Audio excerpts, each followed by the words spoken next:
Make the ground shake.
go.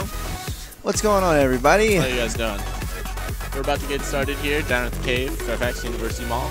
We're going to have a very exciting tournament today. Yeah, definitely. Just more for fun. Yeah, it's not a very fun. serious tournament. Yeah. But it is a 5v5, so unlike the last tournament we held. Solo queue. Solo queue, right. Yeah. So you actually get to sign up with your team rather than just kind of being placed with random people. Right. So it should be a little bit more coordinated, more quality games, I guess. Yeah, hopefully. Hopefully, indeed. Yeah. Indeed. So we got our first team set up here. I don't know. Do you know the names of the teams? I believe it's Team Goon Squad versus. Oh, actually it's not. It's round 1 knockouts versus. Cannot remember the. That's okay. We'll get it. Yeah. Not worried about that. Right. You could probably ask them in lobby, actually. Yeah. What their team name is. So our first event, just to give everybody a little backstory, our first event was a solo queue event, and that actually turned out really nice. Yeah. Went a little longer than I wanted, but it was control that. Yeah, can't control that. A lot of people can't. It was a great turnout. So this one is actually sponsored by NVIDIA. Nice. So this is the GeForce Weekend Warriors, and we're working with NVIDIA to host monthly tournaments that of their choice. Yep. So it's not our choice. So they choose, and then they give us the prize support. Like this week's prize or this month's prize support is RP. Okay. So first place team gets $125 worth of RP. So it's pretty good. That's a lot of RP. So the team name is GG. Girls Generation. Nice. Quality name.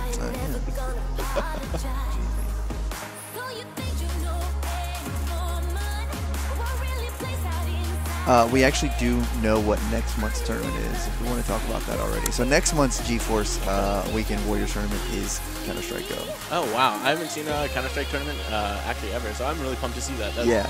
Really a lot of people have been hitting us up on social media and saying, you know, Achilles, when are you going to do Counter-Strike? So I feel like what better way to jumpstart the community than with a free tournament? Because all these tournaments are free. Yeah, the NVIDIA ones. Yeah. So we should be getting underway here. It looks like we're actually jumping into Champ Select. Yes, let's get into Champ Select here. Alright.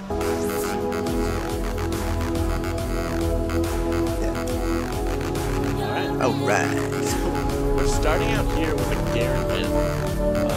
Very strong top laner. Provides silence. There's no other builds to see, but he's also good against very other TP opponents.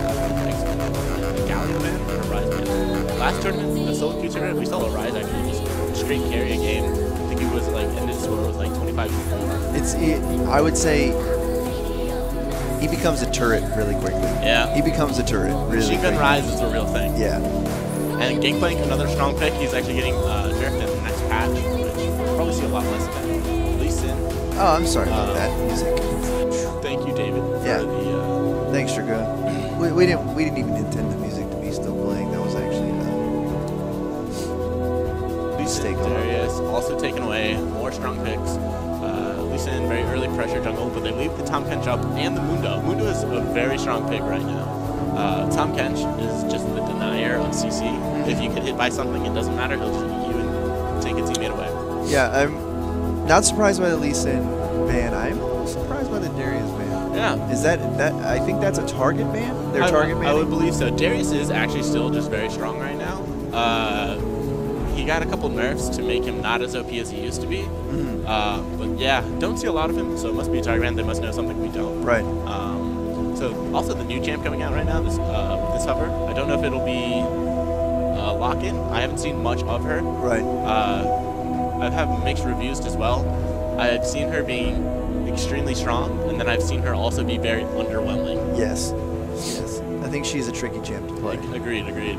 So what you really want to do is her E, when she pulls the spirit out, is you want to fight her for the spirit so that she has to choose whether to keep damaging that spirit and get that debuff on you, or just take a bunch of damage while fighting you for the spirit at the same time.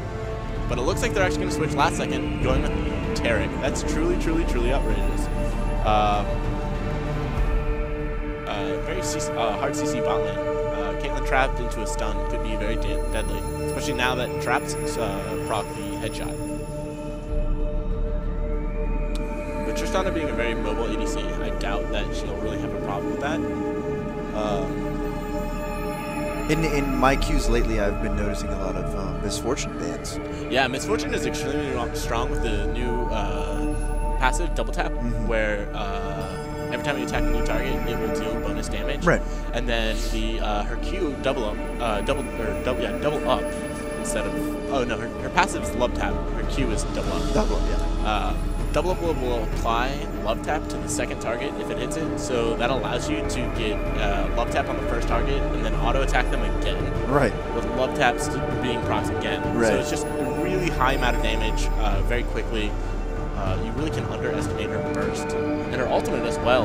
Well, it's great for team fights. It really is. Great for team fights. It just melts the back line if they get too close. Yes. And then Kha'Zix and LeBlanc, two assassins coming in here. The only thing that I worry about for the blue team right now is their lack of wave clear. LeBlanc is the only person who can really do that, but she'll have to use her W and her ultimate to really do that, which can put her in a dangerous position. Yeah, I don't like this team comp. I'm not exactly sure what we're doing with this Tarek. Yeah. Is he a champion anymore? That's a very good question. I don't know. I haven't seen him since like season 2. Right. I think he's season 2 jungle, right? yeah. He was doing some weird things there for a while. Yeah, he just runs out of the bush, hits you in the face with some gems. Right. So they pick up the Nidalee instead of the Kha'Zix, more of a poke jam. So. And we don't have individual cameras just yet, but I want to get my whiteboard out here so I can show you guys. This is the team right here. This team right here is red team. This team. Yep. Invoker, Max Scarlet, Cosby Kids, Princess Leia, and Iceborg Community.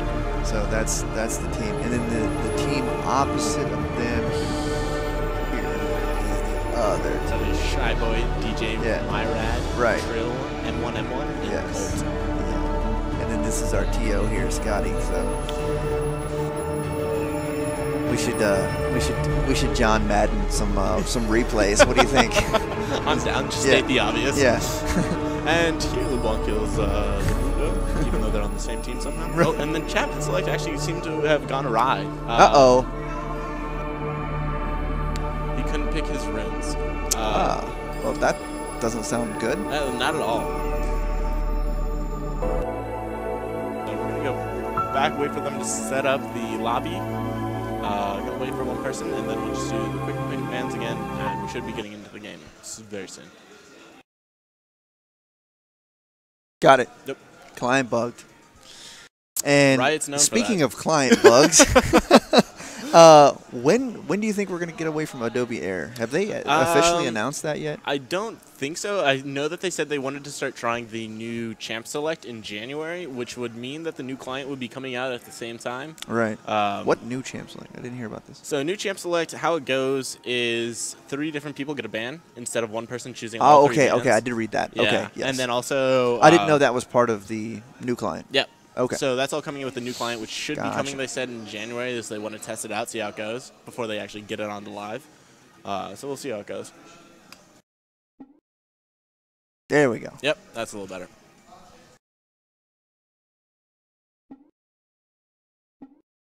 Should be starting up the lobby here very soon. Trying to get the last person back in.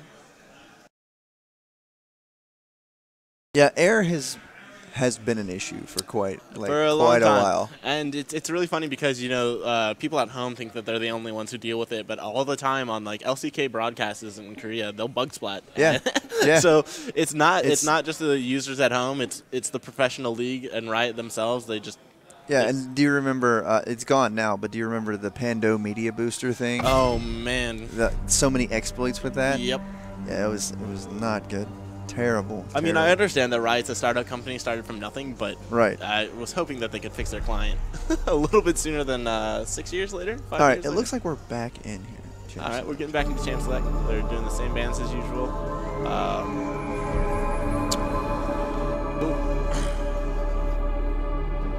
quick. Yeah, it should be quick. Yeah. Yep. There we go. Yep. There we go. So, you want to introduce yourself, Mr. Bard? So my name is Peter, Paulo Bard. Yeah. I'm hosting these events for the cave. I'm the caster. Number one caster. Number one. Besides that, I just really enjoy video gaming. My off time, I'm a student, but just really want to see the esports scene grow. Absolutely. In general. The cave is facilitating my needs and Absolutely. helping me. Would you like to say a little spiel about the cave? Yeah, sure. If people would leave me alone on my league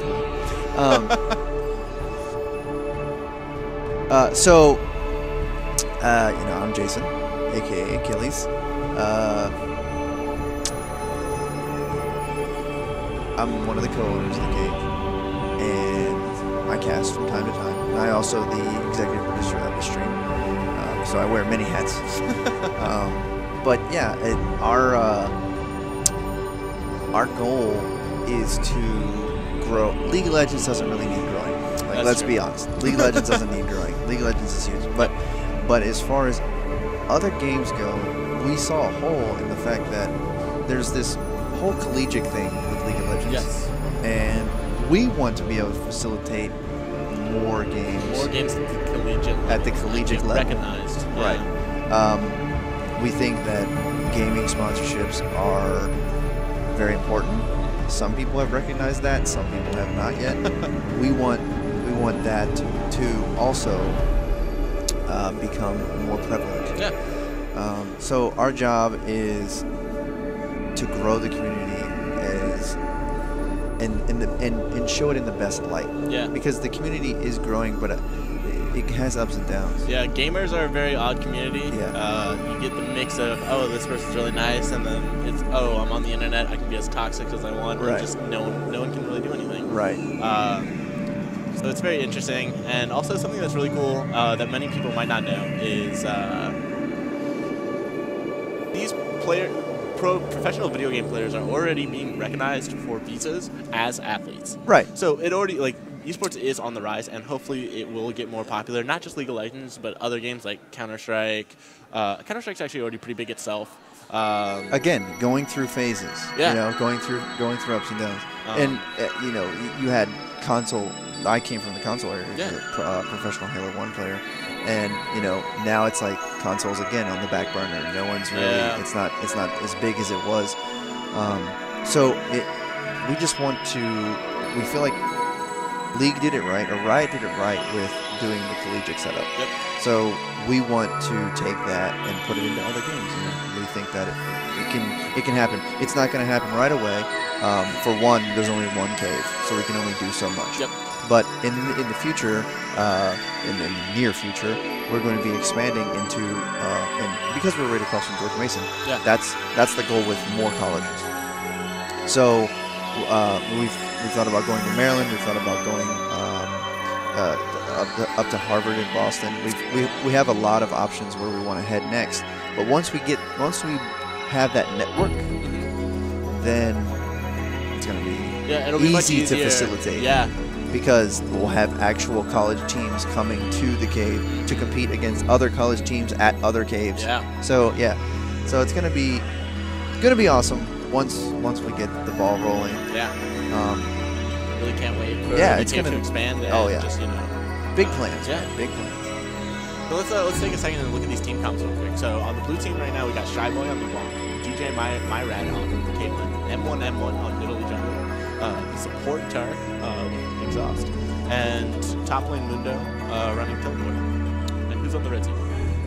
The red team, we have Sporku, or Scar 2.0, as he likes to call himself, yep. on Tom Kench. Tristana, Princess Leia, 48. Rangar, Cosby Kids. Such a great name. Interesting name. Max Scarlet, Rangar, and Invoker Morgana. Yeah. Now, okay, so I played in the solo queue tournament because I kind of had to. So Invoker loves Morgana mid. He feels like it's just really safe pick. Max Scarlet, mains Gnar top. Yep. I'm not unfamiliar with Cosby Kids, but Rengar is really strong right now. Yeah. With the lack of vision and no wards, it's kind of hard to track him. You need pink wards all over the place to see him incoming. Yeah. And a lot of people aren't picking up pink wards, which I don't really understand since they're the same price as green wards. It's just like people see that it's pink and they're like, nah. Right. So as soon as League gets loaded in here, we will switch to our first. Yeah, we're loading into the game right now. So this is the first match of, I believe, many. I think we'll have at least 3 or 4 more today. Oh, wow. Shyboy Challenger. This is going to be a tough game for the round 1 knockouts. Uh-oh. Yeah, they're going to have a tough time. Yeah. For sure. And the Taric is actually Diamond. I know Taric was a highly contested pick, actually, when Callista was very popular because of how she hopped around. She was very hard to land skill shots on, and Taric could just walk up, stun her, and she just couldn't do anything. Mundo right now is extremely strong. Just they made his E be able to reset his auto attack, so he just can do 2 autos in succession, and he does a lot of AD now. I see a lot of Mundos building the tanky time mat. I can't remember what that's called right now. But basically, it builds time mat and a giant's belt. Oh, so we're actually here we go. That was weird. Yeah. Okay, so we're in here, and looks like we have. It looks like a little bit of an invade. Yeah, it's trying to catch someone off guard while the red team is actually going to the enemy blue, and they just kind of did a loop. Mundo almost caught them, but I don't think anybody was actually seen, so they're not going to see. Mundo's going to catch them right here. Oh, the bind lands, and they're going on. Rengar jumps out of the bush. Tom Kench has landed his tongue. Mundo does not want to die here. He does not want to blow his flash, but he looks like he's going to have to, and the exhaust goes down, and the flash from Unbench the Kench. Unbench the Kench. Unbench the Kench. Caitlin's walking blindly into the team right now. What are we doing? It looks like they're trying to have a fight right now. Level 1 fight. Oh, LeBlanc misses the chains. The tongue is still going on. Very odd. Ooh. Oh, Rengar's going to go down right here. Wow. Why wait there? I don't know. Maybe looking for an opportunity to assassinate? So minions are going to get into waves here in 10 seconds. And... well... very exciting here in the beginning. Yeah. So Tom Kench looks like he picked up the first kill on Mundo, and LeBlanc actually with Dark Seal picks up the first kill on who went down there? Rengar. So Dark Seal is a very interesting start. It builds into Magias, but also increases the duration of potions. So I wonder if he knew that this lane was going to be more sustained since he was going against a Morgana. Well, I know because I played this matchup against Invoker. He knows the power of the Black Shield. M1 almost goes down there to the first jungle camp, getting very low with no leash due to that level 1 invade. The Morgana knows how to use the Black Shield properly. Yeah. So and that makes really what it's all about. And that makes it extremely tough for LeBlanc to do a lot of damage. Yeah, especially. If you max that Black Shield second, yes, it's going to reduce a lot of damage, and the cooldown will be a lot shorter. Oh, the bind lands. Invoker, dude, this Morgana knows exactly what he's doing, playing this matchup cleanly. Interesting bot lane.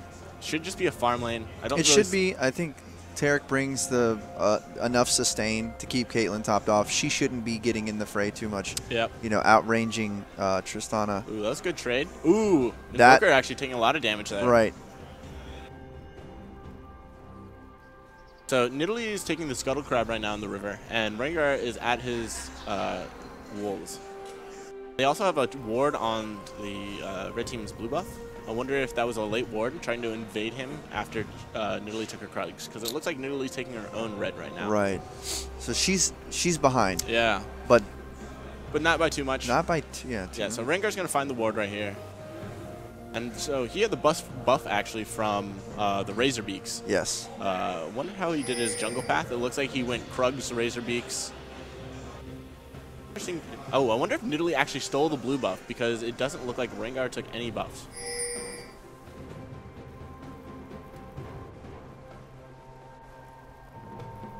Our directed cam is trolling us right now. Yeah, it's very hard to cast when it's all over the place. Right. But yeah, back to the spot lane. I don't really see any kill potential on either team, unless Tom Kench maybe can get the Taric if the Taric stuns the wrong target. Let's talk about the armor on that Taric. Yeah. Did you see that? No, he I was didn't not taking hardly any damage Actually, from Tristana there. We can check out, if we click on to Tarek, we can check out how much armor he has right now. You're going to have to do it on the other screen. I knew that. Yeah, so we can select Tarek.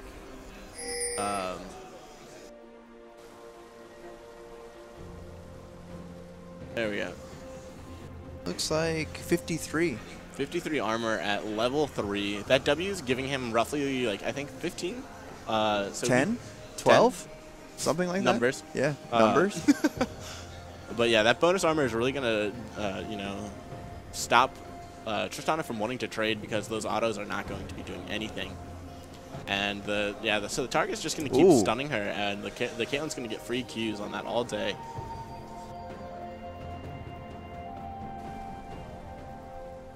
Tristana getting pretty low there. Yeah. Not going to want to hang around at that health once Caitlyn hits 6. Yeah, that is going to be a very dangerous game.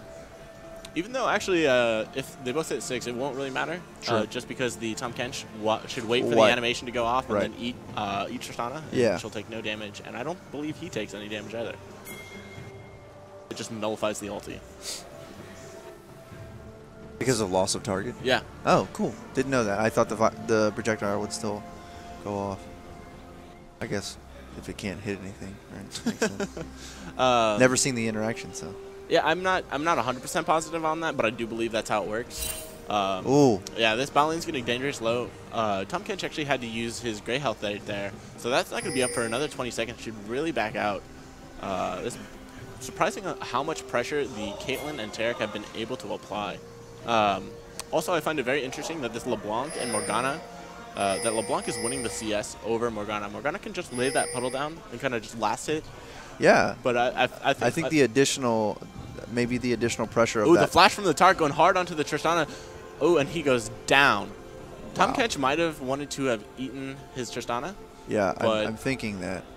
They're going to dive the Tahm Kench. They're going to get him. Very Caitlyn might die from this. And the Rengar is going to go down as well. It looks like we have Morgana roaming down from mid. The Tarek's going to go down. Tarek's going down, and it looks like Morgana also picked up the kill on Caitlyn. Yeah, so she was really low. Yeah, that was an extremely good roam by the mid laner as well. How's Nar and Mundo up here? Nar and Mundo, it looks like the farm is going heavily in Mundo's favor. Heavily in Mundo's favor. I think he's pushing Nar to the tower, and Nar's having trouble. Ooh, this Invoker, or this Morgana is a very dangerous spot. I wonder why he was there. I'm not sure. Yeah. I think he thought he caught Nidalee. Oh, okay. He thought he caught Nidalee, but he should have known that the mid laner was still there. Yeah. Yeah. Bad read on his part. I think when Morgana roamed down, the LeBlanc actually went back to base, so he didn't know where LeBlanc was. But even still, you should know that LeBlanc is coming back to mid. Yeah, LeBlanc is definitely coming back. Yeah. So LeBlanc now has 2 kills. That's really going to snowball her into a large lead. And that's exactly what she wants for this mid-game damage and assassination. Yeah, if this Mundo isn't stopped from farming, there's going to be an issue. Yeah, he is going to be extremely hard to handle. Ooh. Oh, LeBlanc and the fail flash. How unfortunate. And he probably didn't need to ignite, but just guaranteed the kill. Right. Tahm Kench chasing the Caitlyn, almost get him. Ooh, the 3 stacks. Is he going to devour here? He wants to. He wants to. He got stunned by the Tark. Trap. Yeah. He's in the He's getting kited. Ooh, that was like very close to gray health.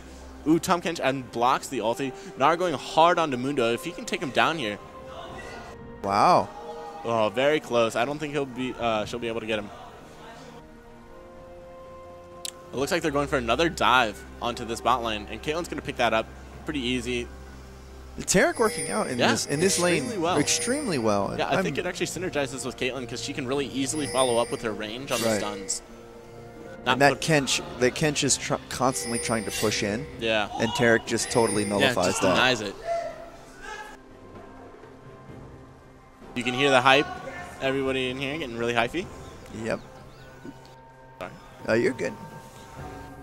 Morgana right now chasing down the bot lane. Got stunned by the Tarek, which is going to allow Caitlyn to get out of range.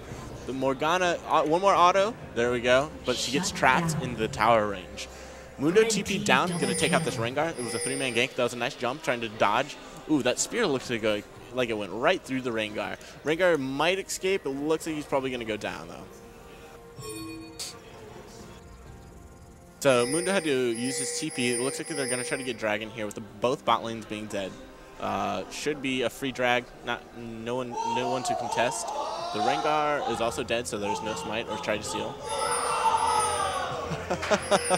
we're 3 minutes behind, so we don't. We don't know exactly what's going on. Yeah. Lots of hype, though. Yeah, Gnar being able to push in the lane since Mundo is down taking drag, going to get some damage onto it and try to be able. She might want to roam soon.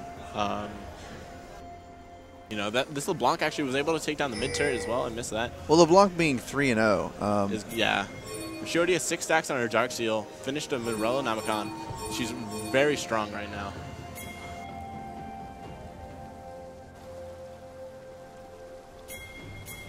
Tom Kench looking at he wants Love to go watching good Nidalee players, by the way. Especially since they made her spear much harder to hit. LeBlanc coming down with the roam. Looking like LeBlanc is about to get even more fed. Oh, and Caitlyn picks up the kill. There was an ignite on the Tom Kench, so I wonder if that was just used by... No? Oh, it's the Morello Namicon, actually.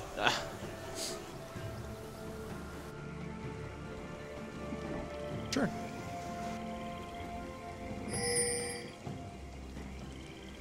So we have a guest caster coming on. I'm going to step aside. Switch up.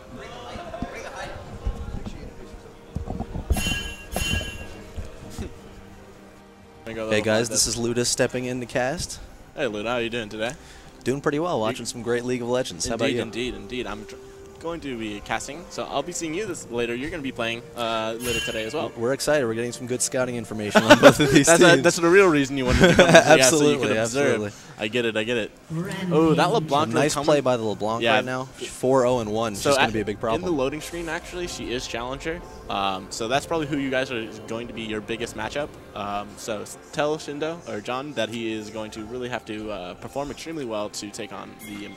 Well, we're pretty confident in his mid lane. We've been getting some good practice in. Yeah, so. I was able to watch it, and I tried to give Shindo some tips. Oh, the Gnar. Let's see if they can kill the Mundo here. Yeah, it's going to be very hard. He's gotten a lot of CS and a lot of items. They're igniting him, though, so his heal won't be. It's all going to depend on if Morgana can hit this next snare over here. It really will. She's been on point so far. Ooh, barely misses, but it looks like they'll still get the kill. The 3-stack from the Gnar will do the % health damage to take down that Mundo. So Nidalee's up here extremely low, but they have a ward. Seeing her go back. This LeBlanc is also roaming up river. Looks like Morgana could get another kill. Oh! Ooh, great snare there by Morgana. Is this LeBlanc going to be able to take down the... Okay. So Looks Gnar like is almost dead, but so is this LeBlanc, and Morgana was just there. Morgana's trying to roam back up top, but I don't think she'll be able to get there. Yeah, she should be safe with that distortion. So Rengar right now is heading down river and pinging towards Dragon. I think he might have solved Taric, and then this Tristana and Tom Kench are just trying to farm safely now. The Taric Caitlyn has actually been able to apply a lot of pressure. Yeah, that's a very strong lane. Taric is very strong right now. Yeah, and Caitlyn is very easy to follow up on the Taric stuns due to her range. So even if the stun goes quite a long distance, she's just move up, auto attack, and get a lot of headshots and maybe even trap them. That combo, a lot of CC, they can't really do anything, and procs the headshot for Caitlyn. Yeah, so Tom Kench has a lot of pressure on him. Yep. To keep that Tristana safe right now. Yeah, actually, I have not seen him devour the Tristana yet. Okay. So it's very questionable. There was even a tower dive where if he would have eaten the Tristana, they might have been able to 2v, like get 2 kills for free, but it was actually, they both died, unfortunately. Okay, so looks like maybe not a lot of bot lane synergy for that team right now. LeBlanc should be able to pick off this Rengar. The Rengar had to flash. Good flash by Rengar. This bot lane is trying to push in the tower. I wonder if they're going to try to tower dive. Yeah, LeBlanc is positioning right now behind that tower. They don't have a ward, so they don't know. There. Yeah. That tower should be going down pretty quickly. They should probably back off very soon. LeBlanc shows. Oh, she misses the chains. Tom Kench eats the Tristana. Yeah, and flash away. Good defensive play right there. Ooh, the Morgana Bind misses LeBlanc, lands on the Taric. Caitlyn flashes forward, very aggressive. Oh, and LeBlanc is able to pick up the kill, even with the Black Shield active. Great pick This LeBlanc already has the Magias, and it looks like she has 13 stacks. That is one scary LeBlanc right now. It is. At 13 minutes. But Morgana's trying to keep them in the game here. She's had some really good ults so far. Yeah. Another nice snare looks like it's coming up. And she's going to be able up. to pick him another kill. Ooh. No. Barely not. Oh, man. That's highly unfortunate. That one's got to hurt. Yeah. Looks like they might get another tower off of that. So Mundo and Gnar just poking each other back and forth. The wet noodle fight the top wet noodle lane, fight, as always. Exactly. So Red team's turret has let's look at some of the scores right here. LeBlanc is 6-1. That's very dangerous. Oh, picked up the needlessly large rod. Got the pink ward as well to be ready for the more Rengar ultis. Caitlyn has an odd item set right now. Oh, picks up the IE actually right there. So very quick back. And it looks like she'll probably pick up a hand cannon when she goes back, right? Yep, pretty good decision there. Yep. The kills are on all the right people for the blue team. The two carries. And Nidalee has actually been... oh, this Nar's going in on the Mundo. Can he do Mundo it? That ults. is the question. We'll see if the Mega Gnar can hold him off here. Nice ult. Oh, unfortunately, I don't think it's done right there. It must have been just short of the wall. Barely short. Oh, has to flash away. Mundo is just so tanky. It's so difficult to tell when you can engage on him. His ult is very deceptive. Yep. Tom Kench going to eat the Nidalee right there. And that's actually a common mistake, in my opinion, by most Tom Kenches. killing spree. Rengar tried to ult right there. He's going to try to go for this Nidalee. They know that he's coming. Nidalee hops back over. Good hop there. Oh, but she still goes down to the Tristana ult. Oh, Mundo TP's behind them. Blue team And double they're both kill. going to go down. Ooh, the heal the good used heal to to get dodge away. the cleaver. Yeah. So she's not going to get slowed right there. Ooh, but the flash there's the followed up flash. with Mundo, and she's going to be going Saw it down. earlier. It's become his signature play over here. Yeah, and this this LeBlanc picking up all the kills with this Magias. I think she's already at 23 stacks now. Is that what it says? It looks like 23 stacks, yes. Oh, She's man. about fully stacked now Yeah, already. at 16 minutes almost. That's devastating. Dangerous LeBlanc. And with that Mundo and Tarek, they have such a good tower dive as well. So. Yeah, and it looks like they actually have decent vision in the enemy's jungle, so she should be able to roam and get these good picks off. See the Red team's cooldown on turret that has been Mundo ult. destroyed. It's almost, it's already up. It's basically up again, so That's they too can re-engage. Tom actually. Kench right here might be able to get the tongue and the eat. Tark uses his ult. Not much going to happen. LeBlanc's passive pop. She's very close to going They're down. both going Looks down. like they overstayed a little bit. Overstaying their welcome. Mundo doesn't know whether to engage or... Oh, Nara's going to go down. Rampage. Very That was close. close. If he had gotten Mega Gnar, then he maybe could have made I something think happen that's what there. he was going for. This up and down goes this Tristana. Unstoppable. Oh man, already Yes. max stacks now. This is a very dangerous game. It's one of the key elements of a good LeBlanc player. Being able to tell when to go in even when you have low health. Yep. Just knowing the potential of the character, really being able to play it flawlessly.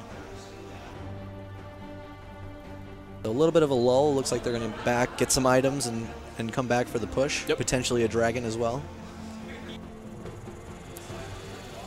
So it looks like this Tarek is going to be picking up an Iceborne Gauntlet, just so when he gets up there, stuns you, gets an AoE slow around you, so it's much harder to get away from him. Nidalee picked up a needlessly large rod. Don't know what she'll be picking up with there. Most likely a zone use. I'm thinking of zone use as well. Sometimes you can get away with Luden's Echo, I was about to but say that. because they are pretty far ahead right now. Yeah, they are. Extremely far ahead. So blue team picks up a free dragon. That's the second one from them for them. Oh my goodness. Yeah. LeBlanc took that blue down in 3 hits. Yep. And I believe we're playing in the League of Thunderlords. Almost everyone probably should have it, even Tarek. I've been seeing it quite a bit in solo queue. Yep. So. It's always fun to hit tab and just see, 10 Thunderlords. Yep. Whoever has the most wins the game. That's how it goes. That's actually sadly true right now. So Rengar does get the red buff. His ult is up. He might be able to get a pick off So to prevent LeBlanc the push. probably has roughly over 400 AP right now. Has the hat completed, 25 stacks in the Giants with the Morello Namicon. She is just dangerous right now. I would not want to be anywhere. Yeah, she's going to go in on this Rengar. Might kill him. Ooh. That was a good ult to run away. Oh, she Lands did get the the bomb. snare. Is she going to go down? Oh, so close. Good ult by LeBlanc to escape. They This- could maybe get I think they're gonna get this. Mundo Oh, here. no, he's gonna have good to flash to away. get away. Yep. Now Mega Gnar is coming up. The dive Yeah. would not be advised here. They're trying to siege this tower extremely hard. There goes Nar's the Mega going Gnar, in. But he gets stunned. He Oh, swipes them great all back. ult. Great ult. Two of them swipe back. Goes down, though. Just no follow-up damage from the team. The AD carry so isn't close. there. The Some jungler, of these engagements are so close right now. yeah, and Mundo just able to take towers for days. Doesn't even have armor right now. DDR Looks like they boots- will dive that Rengar pretty Yep. easily there. This Morgana getting extremely good ultis, though. Oh, Ooh, man. great play by LeBlanc, but- LeBlanc goes down, so she's going to lose 10 stacks there. She's back at Red 15. team's turret has But been they're able to. destroyed. Blue team is able to take down that tower. Red And team's Yeah, that's pretty big though. That's pretty big. That double kill two is pretty towers nice. now and an inhibitor. Tom Looks Kench like is gonna, yeah. Tom Kench is coming over to eat the AD carry. Ooh, Oh. he misses his Q though. But flashes. She does have a great She trap flashes. setup. Okay, but the flash is coming up. There's the stun, and she Yep. should get eaten here. See if Tristana can finish the job. Jump And the from hop in. And the stun from Tom. Yeah, and Tom Kench, Great play like there a pro by Tom support, Kench. lets the ADC get the kill. So something that I commonly see with Tom Kench's that they do incorrectly is once you get those 3 stacks, if possible, don't eat them right away. Just your tongue is like a 3-4 second cooldown. Just keep tonguing them and more stuns, more stuns, more stuns. Yeah, that's Don't actually eat my them. life policy. Yeah. Just keep tonguing them. It's my life motto. It's what I live Yes, by. it works out well. All right, so this the blue team is 20k lead basically. It's going to be very hard for the red team to come back. Blue team is invading the enemy's jungle and just harassing them around, just doing what they please with the enemy team. Yeah, they have complete map control and vision right now. It's going to be tough for the red team to get anything done. The blue team has to make a pretty gigantic error here for anything to happen. I mean, the throws are always possible, but it's going to have to be one hell of a throw. So it looks like the red team is just kind of scared to even go past. Don't chase a Mundo. It's a bait. Uh-oh.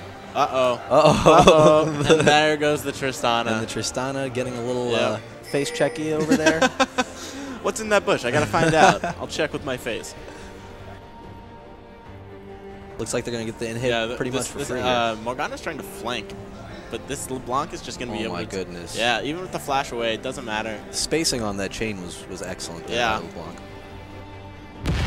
4-man group mid. We're going to take down the inhibitor. See what they'll do next. Lands the bind. Another great bind by this Morgana. Ooh. I've been very impressed by this With Morgana's the ignite play. that literally will She go picks down up the the kill. trade. Yeah. This Tom Kench 1v1ing the enemy ADC. Looks like Kate gets the better of him this time. Yep. Payback. Oh. Trista, oh my Going gosh. ham again. LeBlanc is just able to blow up any squishy target. Just On that 20-second cooldown. As soon Yeah. as her ult is up, she can make those plays. I remember when they took away her silence and people were like, ah, she's unplayable. But look at this. She's still just destroying phase, able to assassinate with It's ease. cool to go back and look at how those champions used to be and how players have adapted and made the champion still viable. Yep. So it looks like they're going to use almost everything on Gnar. Gnar tried his best to defend, but just really not able to do much against the Mundo Taric and LeBlanc, especially when they're all so far ahead on gold leads. The Morgana snare barely misses there. Even through the black shield, that LeBlanc is disgusting. able to take down the Morgana. Looks like this man. game could be... Yeah, and also LeBlanc has an elixir in her inventory. Just She deciding hasn't not to use it. Yeah. I guess she hasn't needed to yet. Yeah, so. doesn't need it. Oh my goodness. Well, the Rengar tried his best there. Yeah. Only so much you can do against an 18-2 LeBlanc. Double kill. And Mundo's just able to tank for days. Red team's Yeah, this game turret should has been be destroyed. This closing is- out yep. pretty quickly. It's from probably the here. last couple seconds right here. Tom Legendary. Kench valiantly fighting till the end. Indeed. Red team's turret And it has looks been like the blue team's destroyed. going to take down the Nexus here. Mhm. Little BM spears going on, some Yep. Mundo ultage. Oh, and the Zonias from Morgana. Nice Zonias. Oh, wow. The game is going on Yeah, a little yeah, bit yeah. longer, a little bit longer. So they're going to be able to defend their Nexus here with 2 inhibitors down. Yeah, get some extra gold in yeah. their base. Pretty safe. And levels. So let's talk about this Caitlyn real quick. So she ended up picking up the Lord Dominator's, the new Last Whisper item. It's really not that great of a buy these days because it only actually deals armor pen for bonus armor, not flat armor. Okay. So unless somebody actually builds a lot of armor on their team, which nobody on their team has armor except for Gnar, it's really not that useful. Actually, no. Gnar doesn't even... Oh, he does have a Dead Man plate, along with Tom Kench.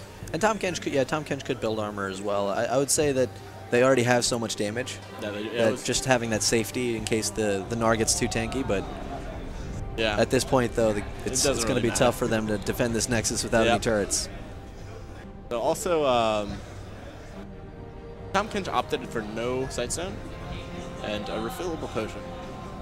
Interesting. That kind of explains part of why they didn't have much map control throughout the whole game. So the bind's going to land on the Caitlyn. Caitlyn's going to go down there. Oh, did she go down? There she goes. Tom Kench ate her. That's why it took a while. No, Gnar's trying to going to be hop able to get away. away, but it doesn't matter. Mundo's going to flash after, and that's probably going to be the game right there. Unless they're going to BM and try to go for, Try to go again for this for a couple Rengar, more kills. Yeah. Just increase those the stats. Rengar ulting into Rengar Taric. ults in. Oh. Goes down. The super minions are going to finish off the Nexus, and that's the end of the game 1. pretty dominating performance by the blue team here. Yeah, so it's going to be very interesting seeing you guys play against them. We're excited about it. We're excited about it. I think it'll be a little bit better of a game. You guys have been practicing, while the other team, the round 1 knockouts, they just recently came together probably 15 minutes ago. It wasn't much synergy. So, but we'll be back for another game, and should only be like 5-10 minutes as people get into the lobby. So we'll be right back.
Are we good? Yeah, I can hear myself. We're live. Hey guys, I'm Joyce. I work here at The Cave, also known as Pumpkin Sugar Cosplay. So I'm going to go ahead and put a link in for both of those things, and you should check us out. Yeah.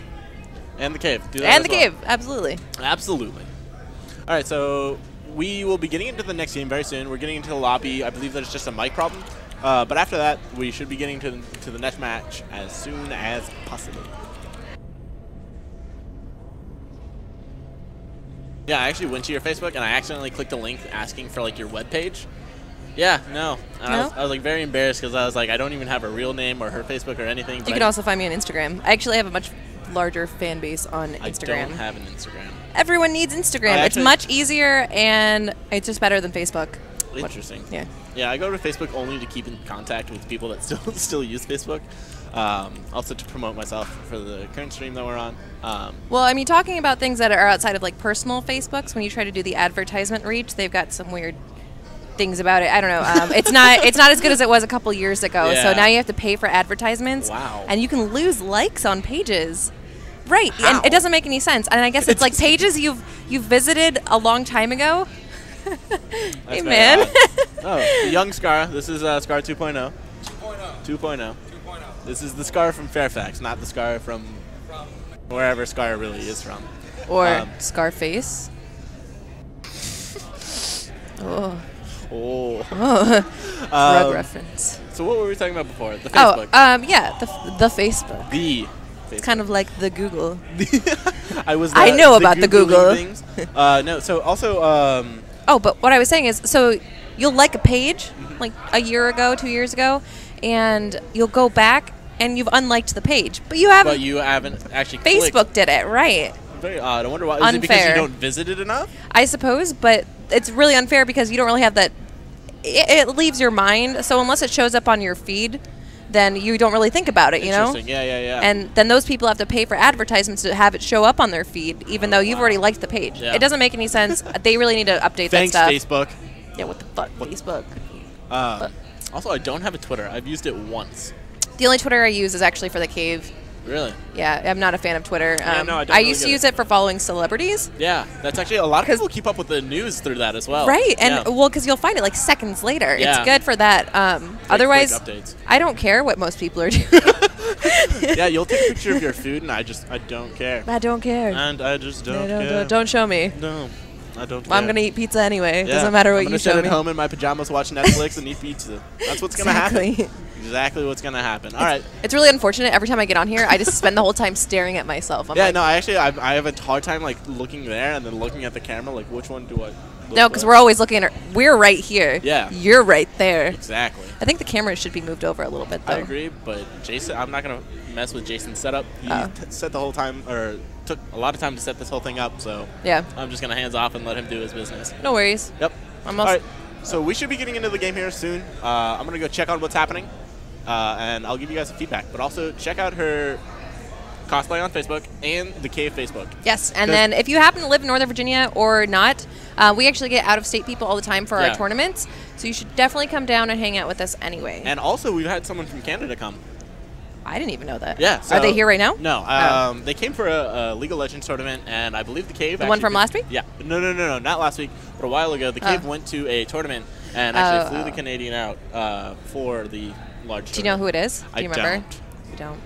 I don't know too many Canadians. Oh, my shirt is Canadian because Scott Pilgrim. Scott Pilgrim versus the World. It was such a great movie. It is a great movie. Yeah, when I first saw it, I was just like, why don't we have more of these types of movies? You know what I thought about the movie? First of all, it was underrated. I like that we're having like a film review right now. About the first time I saw it, though, I remember looking at my friend in the theater, and I was like, "Are you watching the same movie I'm watching?" And he was like, "I think so. Yes. It's so good." It really was.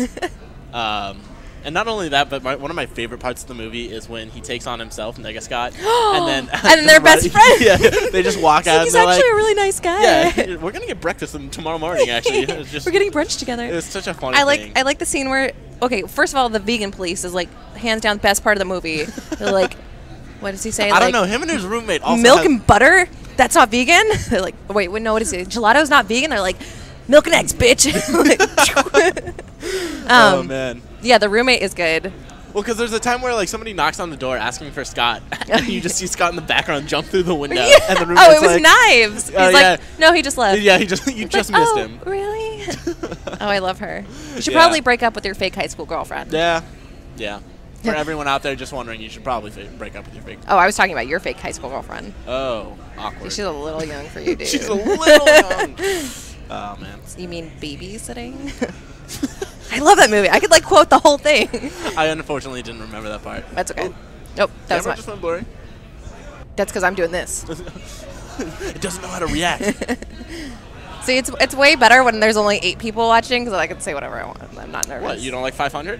500 was really scary because I didn't know it was happening until after. Until someone says, hey, we have 500 viewers, and you're like, oh. Well, right. I expected to come over here and be like, hey, what's up? The cave. The cave. Bye.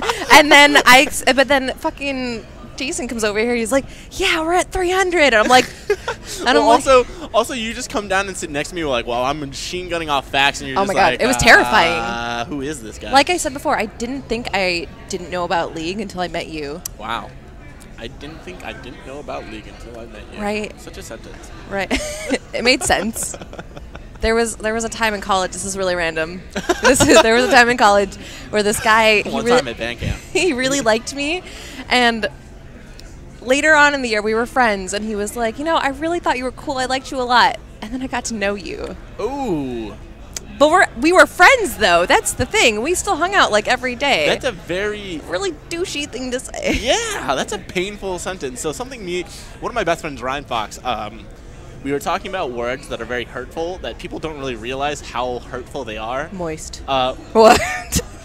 Not where I was going. Okay. No, but what's the word? Just oh man, it was something like not thoughtful. It was like you just didn't even spend the time to think about it. Oh man, what is the word right now? I can't remember. Can you think of similar words? Synonyms, perhaps?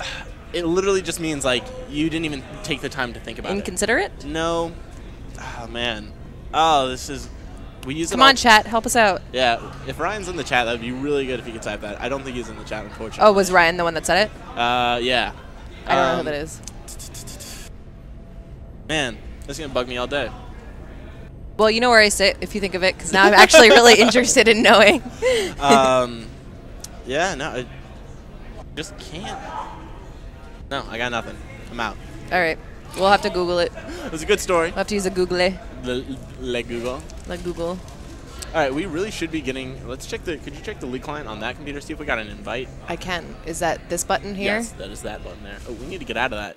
What? They need to be sending us an invite. What? It looks like Rich is over there setting up. It looks like we're having another mic problem. Too easy for me. What do I do? Home? Yeah. Now what? We just wait. All right. Yep. Cool. One of the Hey, Jason? team members should be sending us an invite. Could you fix the camera? It's a little Off center. off center. That's how he fixes the That's camera. not. But like, what if I need to look at the screen, or when you sit here, you get to look at the screen? I'm good. He's a professional. Yeah. Whatever. Peter agreed earlier. I do kind of agree. I hate looking at the camera because my hair's one way, but if I try to fix it, my hands go the other way. All I see is this. Every time I look at it, I'm just like this. No, I'm focused on my hair. Also, like, so my hair is swoopy, so it goes over one eye, which makes it like this eye droop because it like gets used to being dark. You know what I mean? I don't. Okay, well, I've always had this problem because my hair's always been swoopy. Swoopy? I didn't know that was a word. It was a thing, yeah, like little skater boys with their fucking swoopy hair. Jason knows. If I was a skater boy. He knows. He had the swoopy hair. Jason's like, I have you seen Jason? Have you seen those dimples? Have you seen those? I had the. Oh wow. So really? do I. Oh yeah. I mean, I've got the little shaved piece here. It hides under my hat. I've had every hairstyle you can. You had the bun as well. The samurai bun. Oh, you could do that right now. Yeah. I can do that right now. You should. I've been thinking about trying to do that myself, but I don't know how blonde people. It's a good look idea. like. Yeah. Yes. Shave the sides, go long hair. And Yes. It's a good idea. Yes. All right, I'll look forward to it. The other thing that I really want to do next year is I just look terrible with facial hair, so I want to try to grow a beard. What? I honestly do too. What do you look like without facial hair? I can't imagine it. Yeah, me neither. Your hair is so glorious. Well, It's better than my hair. Dimples, that's for sure. The thing is like Just if I shave face my craters. my dimples actually So I have to be very, very careful how I... He doesn't want to use that power for evil. With great power comes great responsibility. Right, So exactly. Can't slay pussy all day. He's got to do what he can, you know. Put your fucking dimples away, man. No one wants to see those. He's just like, Baby face. Are they showing again? Thanks, Crazy. Thanks for the support. Your friends love you. All of them. All what, 11 of them? Are you gay couple? Yes. I don't know who that person is. That's just rude. Do I look like a boy? Do I look like a girl? They just say hi. That's who it is. What's up? Thank you for tuning in. Thank you for turning gay. Turning. That's what I thought you were gonna say. Thank you for turning gay. gay. And he's like, you're welcome. No problem. It's my job. Hey. Hello. Mauno Panades. That must be a username. Lobby's up. All right. Do we get the invite? Oh. Cave 1. We can look for it in custom games. Cave. Okay. At first I saw that, I thought it said menopause, but like really, it's spelled horribly. How's it going? It's going really well. The first game just ended. It was kind of a stomp, but we're getting into the second game right now. Should be happening within like 30 seconds. It's gonna be sweet. It's gonna be awesome. It's gonna be amazing. You just can't handle yourself. I've only had this much coffee. Yeah, and actually I was surprised earlier when you were like making it a musical instrument. Oh, you could hear that? Here we go. You guys can't see me anymore. Thank you. So right, I can also whistle like a bird. No. Here we go. Wow, that's really good. Thank you. No, with the Dunkin' Donuts cup, I just imagined Miss Congeniality when she goes up and it just has like all the wine glasses full of water, and that's her talent, is just to play wine glasses. I've seen people do it. I have never seen that movie. Oh man, Miss Congeniality is a classic. That's funny. Yeah, right? I can say that as a male. It's a great movie. Sandra Bullock. I'm saying, I've been watching this Congeniality. Yeah. This person doesn't speak English. I think you should ban them. Yeah, I agree with that. That's just rude. That's not nice. Yeah. I don't want to do that. Yeah, no. Yeah, how do you even take a person a blowjob? That doesn't even make any sense. Yeah, get them crazy. Do the thing. Okay, we are in, let's go to, yeah, we should be hopping here into the James Life really quick. What the so rude. Yeah. Hello, Manaika. What are these words? I don't know. I don't think they're in the English dictionary. It looks like we're about to start, so we're into Champs League now. All right. It's been fun talking to you guys. I'll come say hi before the next league. The next game. The next league. So we'll be like the mid-game entertainment. Oh, yeah, that's a good idea. I'm much better at that than actually talking about the game. Right. So I can always come up with something to say. Exactly. It's not about league. All right, here comes Samurai Bun, Jason. Samurai Bun, Jason. See you, Peter. Adios. Jocelyn. Skang. I love these words. I feel like you're actually just going to Webster and finding the most obscure words and trying to get us to say them. Is he going to be casting with me for the next game? Yeah, he'll be casting with you, but he has experience. Oh, nice. Yeah, he's a good caster. We're just going musical chairs here today. Yeah, of course. Yeah. Just keep Peter. I thought I was subbing in. Achilles back here, guys. Yep. All right, so let's talk about these bands. Yeah. Lands. So, a little more typical. Udyr, Ari, Misfortune. Actually, Udyr is not a typical band. I think that's a target band. I think is that a target band? I think that they must know something we don't. Yeah, I guess you're right. Udyr not really being typical, but definitely Ari, Misfortune. Yeah. Tom Catch, Gnar, and Aurelia all also really strong picks. I wonder if they're banning Gnar and Aurelia. That seems like a top focus. Yeah, they really are top focused. Yeah. So I wonder if they know that the enemy's team's top laner is really strong. Oh no, actually, I think they're BMing because Max Scarlet, the top laner for the other team, is a Gnar and Aurelia main. So those are target bans at Max Scarlet. She has only yeah, that's the team they're playing. Yeah. Okay, of course. Yeah, they're trying to eliminate all her playable options. Yes. Which is actually pretty unfortunate because she's one of the more experienced players. Yeah, and not only that, but I feel like that they're kind of picking on her. That's kind of rude. And you know what is Sentinel of Chaos on the other team and her are from what I've seen, pretty good friends. Okay. So I think it might be a joke, but that is also kind of rude because I believe those are the only two champions she actually plays. Right. Yeah, Tom Kench, Gnar and Aurelia, I believe, are her two mains. So Pretty BM there. Yeah, pretty BM. It looks like they might be taking Malphite top along with Corki. I actually have seen Corki be pretty strong in this current meta. I don't really know the changes. I just know that all of his abilities now scale with magic damage, really allowing him to deal more damage and be more prevalent and scale better into the late game. And Yasuo as the first pick is really risky. Surprised that came out. Yeah, able to hard counter him pretty easily, yeah, and take away like another knockup like Malphite. Another knockup like Malphite. They're gonna go with I know she does have Lollipoppy, so she'll probably be going for that. That'll be an interesting pickup. And Princess Leia picking up the Taric here. Like 2 Tarics in a row? No, actually, the other guy that was casting here just with me was saying that Taric was really strong in this meta, and I don't understand why. Strong. Okay, so this is the thing. So Taric is strong in this meta because he's unkillable, but what does he bring? Yeah, he only really brings a stun. Yeah, his heal is not. And yeah, it's not very good. Big. Yeah, and, I mean, I guess it heals him and the target he's healing, but still, that heal is not a lot. Right. So he's a stun bot. Yeah, he's Taric the stun bot, and he just provides the armor. Right. And I believe his ultimate increases his team's ability power while it's I don't know. Yeah. Targ does things. Yeah, he does things when he presses R. Yeah. We're not quite sure what they do, but because nobody plays him except for now 2 people twice in a row. Right. Yeah. I wonder if the enemy team or the blue team was scared of getting that Targ picked against them. They just really didn't like in the bot lane because of the abuse that they were able to do. And I guess they did also ban the Tahm Kench, who they picked last game. Oh no, the Tahm Kench is definitely a focus ban at Ice Sport U. Yeah. Yeah, definitely. The young Scara. Yeah, the young Scara. So, interesting pickup here. We got the Heimer Donger. So, I haven't seen that in a while as well. We don't have any dongers for sale here, but if we had them, we'd sell them. You know what I mean? If we had them, we would, but unfortunately, we haven't gotten any. Yeah. Haven't seen Donger in a while.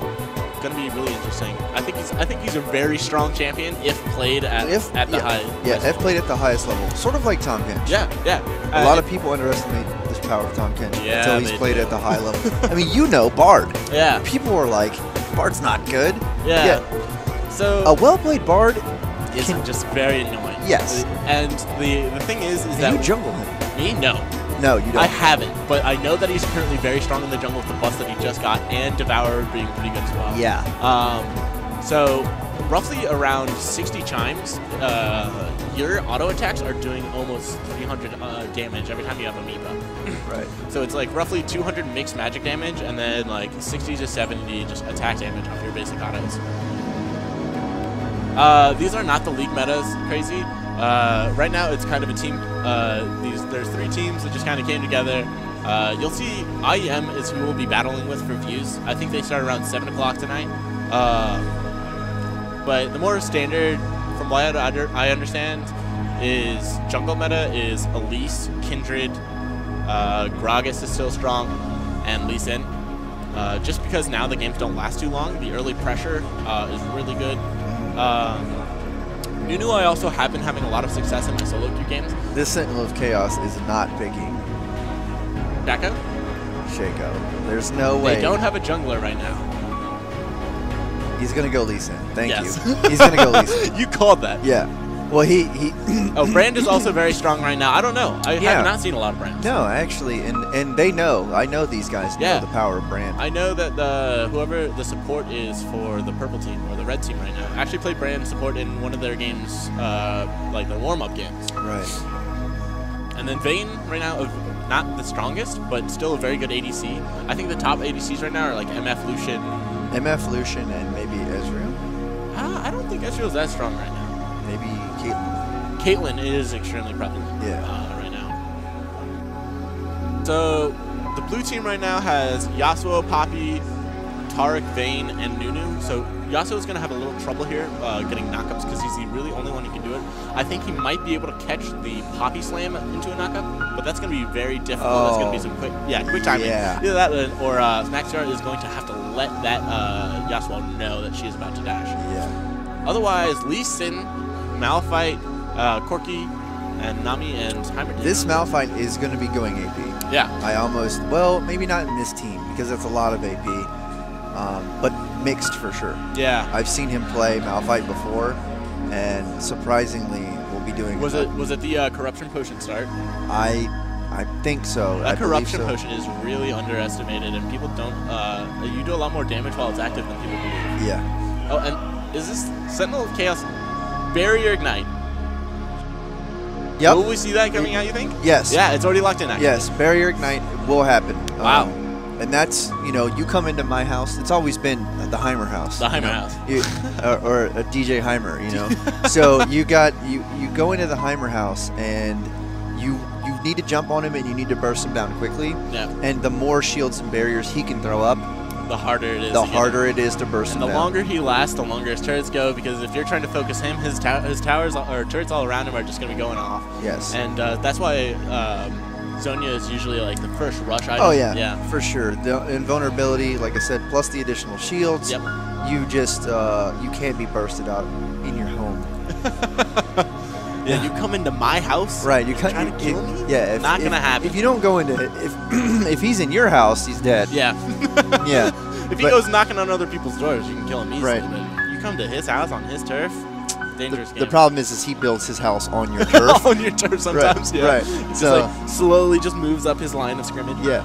And that can be extremely irritating. And then you're like, well, I'm sick of this Heimer. I'm gonna kill him. And then you jump on him, and you're like, wait a second, this was a really bad idea. I regret this decision. Yeah. Because he's got Barrier Ignite. Yeah. Yeah. Would you lower the music by 15 to 20%? Actually, we were meant to turn that off. We always forget about that after the game starts. Thank you for reminding us. But yeah, we should be getting to the game here in under a minute. Game should be happening. Gonna be interesting to see how they start out. We can get the transition screen actually.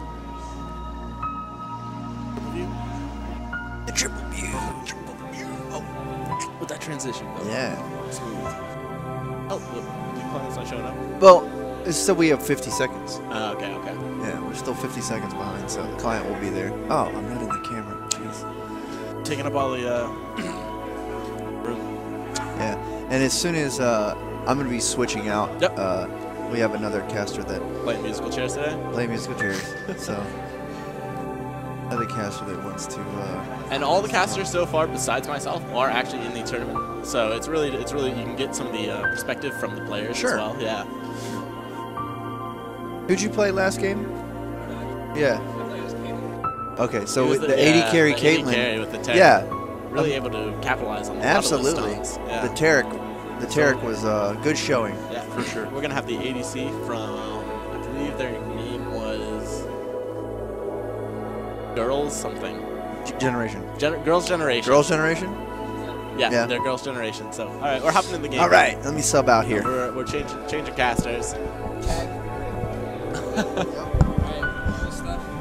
All right. So I'm ready. Peter, follow the Bard out. I am Sylvie, DJ Myriad. DJ Myriad. Yep. All right. So, who do you think has the better team comp here? Who drafted better? I mean, right now, the only thing I really don't like is for Yasuo, they have no knockups. Poppy ult does not count as a knockup. The only displacement that they have right now is Vayne. So, Vayne is going to be a single target. And the Poppy stun, or the Poppy charge. Yeah. That's very hard to get, though. Yep. And I believe, actually, at the very end of the Poppy ultimate, you can catch someone mid-air as Yasuo. It's really far, though. It'll put you in a terrible position. It's highly unlikely that we will ever see that, but it is possible. Yep. So it looks like we're going to be going out with a standard start here. Red team's going to try to invade, but they're going to be seen by the Yasuo right here. Right now. Can they land the bubble? He's going to have to flash. If I was a red team, I would just kind of get a deep ward and take the flash. That's not good, though, for Yasuo, because that means the entire lane phase up to level 6, he has to literally play safe the entire time. They're not going to go for it. Yeah, That's way too risky. But it's going to be perfect for Heimer. That means he can push the entire lane phase. He's not going to be worried about anything mid. Yasuo looks like his B is canceled. But he's not going to be delayed to lane. He's still got enough time. Yeah, if you wouldn't mind going on that screen and just adjusting the mid to mid, top to top for us. What? The player scoreboard? The player scoreboard. Yeah, just drag Yasuo to the mid. Thank you. All right, so it looks like the red team is still looking to do a risky invade because the blue team did not put any wards in their own jungle. So they're not going to see this happening. Yeah. But Luckily, Nunu's going to start blue. Hopefully, if he senses this and their entire team senses it, they're just going to go directly for the red team red buff. But they have it warded, so that's... yeah, they're going to have that knowledge. Yep. And then Nunu actually started the mana regen item. I haven't seen that be too useful on any junglers. Yep. How do you feel about that item? I don't think it's a very good choice on Nunu since his passive gives them, free spells. So, I mean, if they think it's a good choice for them and as their main, then go ahead. But I wouldn't agree with it. Yeah, I would not recommend that. So if we go down the line, though, it looks like a pretty standard start. Actually, the Corki started with a longsword here. Yeah, that's pretty risky. The Doran's health really helps you survive lane a little bit more. Yep. We're probably either going to see him like rush for Triforce or like a quick phage to make up for the HP. But I definitely don't like that he didn't start Duran's because that means quick condemn after a Taric stun. He's dead. Yeah. Nami's not going to save him. And not only that, but it's going to be very hard to get away from that damage with the Taric stun. Of course. Yep. Maybe he took the longsword because he believed the sustain from the Nami heal would keep the lane a little bit. So he could afford to be a little bit greedy, but exactly. Definitely not good there. Oh, they're actually going hard here. Vayne's gonna have to flash, and they're actually winning this bot lane. Surprisingly. Very risky play there. Vayne definitely got punished appropriately for that. So, yeah. They're going to have to play really safe now and just wait for Vayne to hit that level 6 before they can do anything again. Yeah, so Malphite did start Corrupting Potion here. I do like that start on Malphite tops. People really underestimate the damage that comes out from that potion. Yep. This bot lane is just getting harassed, though. Nami takes a free tower shot. Gotta help him come back in the game, Trying to help him out. Of course. So I don't expect anything happening in the top lane. Poppy versus Malphite. Yeah, Poppy's too tanky. Malphite is going to go tank as well, so... Just going to slap fight the entire time. Exactly. Wet noodle fight up there.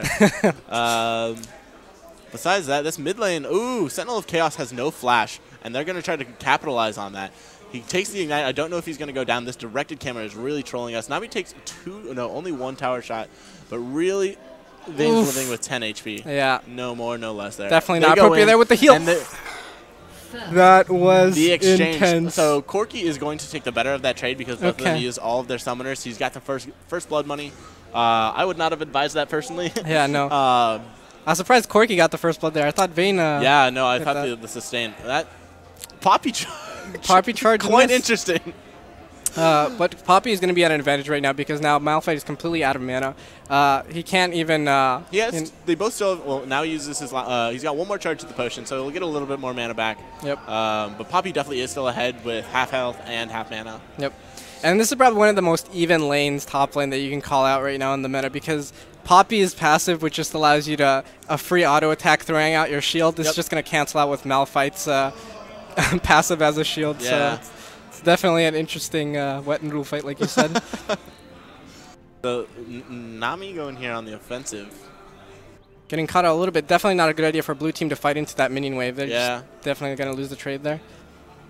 So they're going to get pushed under tower here again. Probably denied a couple CS from the tower. Yep. I don't feel like Vayne is a very strong pick in this current meta. No, I actually was arguing with my friend about it. Some people actually told me that, yeah, Vayne is actually still really strong.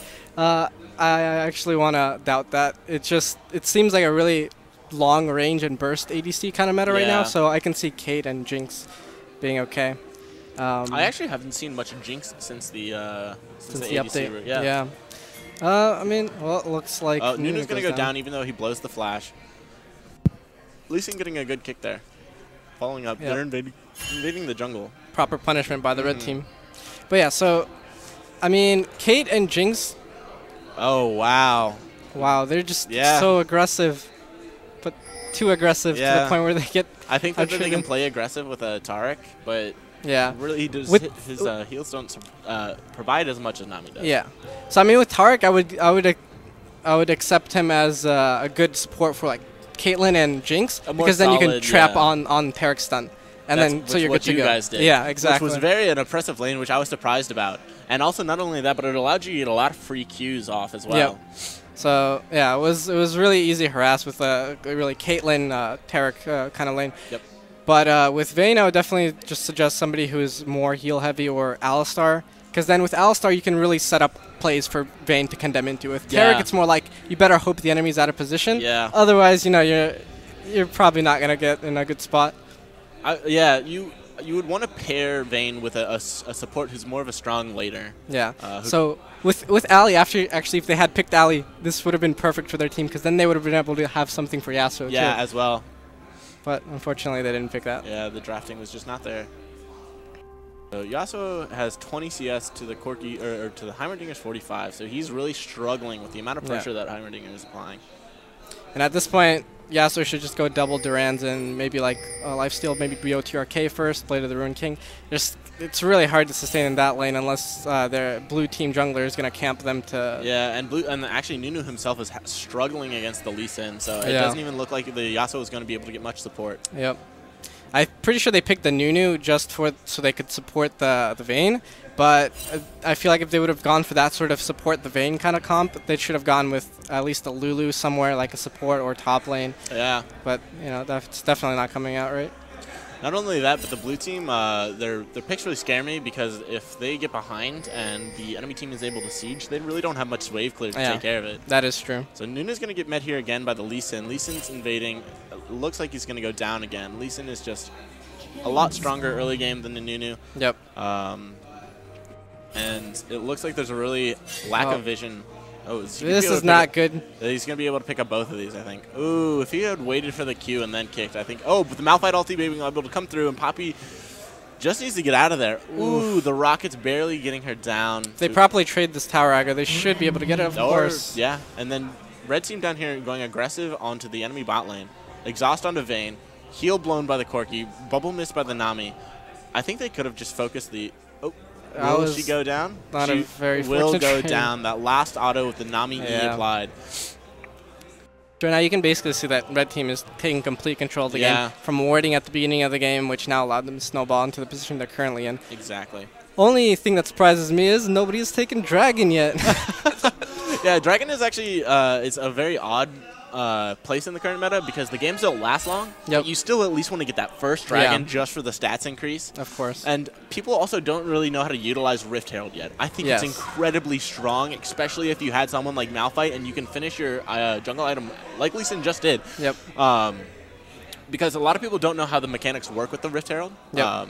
So Poppy's going to just bully out the Malphite. I wonder if she's going to be able to pick him up. The direct camera is trolling us hard right now. Yeah, unfortunately. It looks like Malphite's going to be able to get away with almost no HP. Poppy just doesn't have the damage, really, to take him out, since she's also seems to be running a Deadsman plate first, I believe. Yeah. Yep. But something with that you're mentioning about Rift Herald is I think it would be really good right now for Heimer to go take it, because Heimer can basically solo these objectives. If he takes it, Yasuo loses 1 or 2 towers immediately. So there's a double kill for the bot lane again, just really getting pressured. Nunu's there but can't do anything for them. Unfortunately. And the red team BM by spamming their masteries. Yeah. Yep.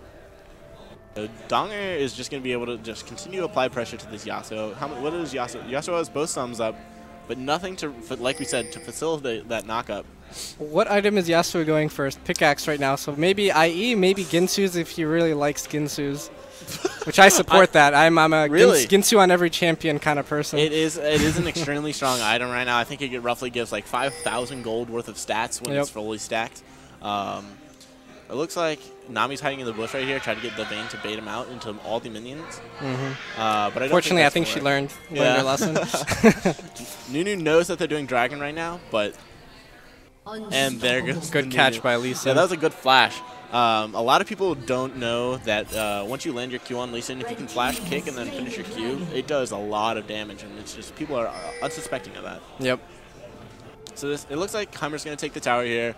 Red team's still going to took the Dragon for free. Malphite's going to come in, which is basically a secure kill right now on Yasuo. And there's the rocket to spam, and he's gone.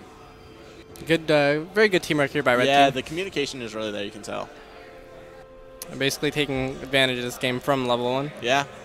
Blowing that Yasuo's flashes and then just controlling the map from there. The amazing thing is they're leading by 8k gold right now. Yeah, at 10 minutes. That's a lot. That's a lot of money. Quite a lot. Corki also has the package here. Very interesting new change to Corki. Yeah, very interesting mechanic. When I saw this, when I played it against it the first time, I was like, why is Corki pushing me aside when I'm chasing him? Like, what is this? This makes no sense.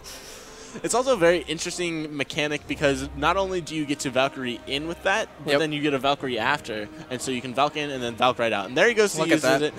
Oh, but that was a very dangerous position. He's going to actually... Can he actually make it? The Poppy Flash. Wow. Yeah, he's going to be able to get out of there. And it looks like the blue team is actually going to go down on all characters right here. Vane's going to try to get the cleanup. I do think Nami will live in this case. I do agree. But Corki... Oh, he was able to heal off that Nami. Ah, that was a really good play Very right close there. play. Blue team almost was able to bring it back a little, but unfortunately it just wasn't there. Yeah, they're 2 under leveled at this point. And yeah, just too far behind. Game's closing in on them. Man, so another thing that Yasuo has done is now sold his Doran's Blade. That's not a good idea. Yeah. Should never sell the Doran's Blade. The Doran's Blades, I feel like people don't underestimate how much value are really in those items. Yeah.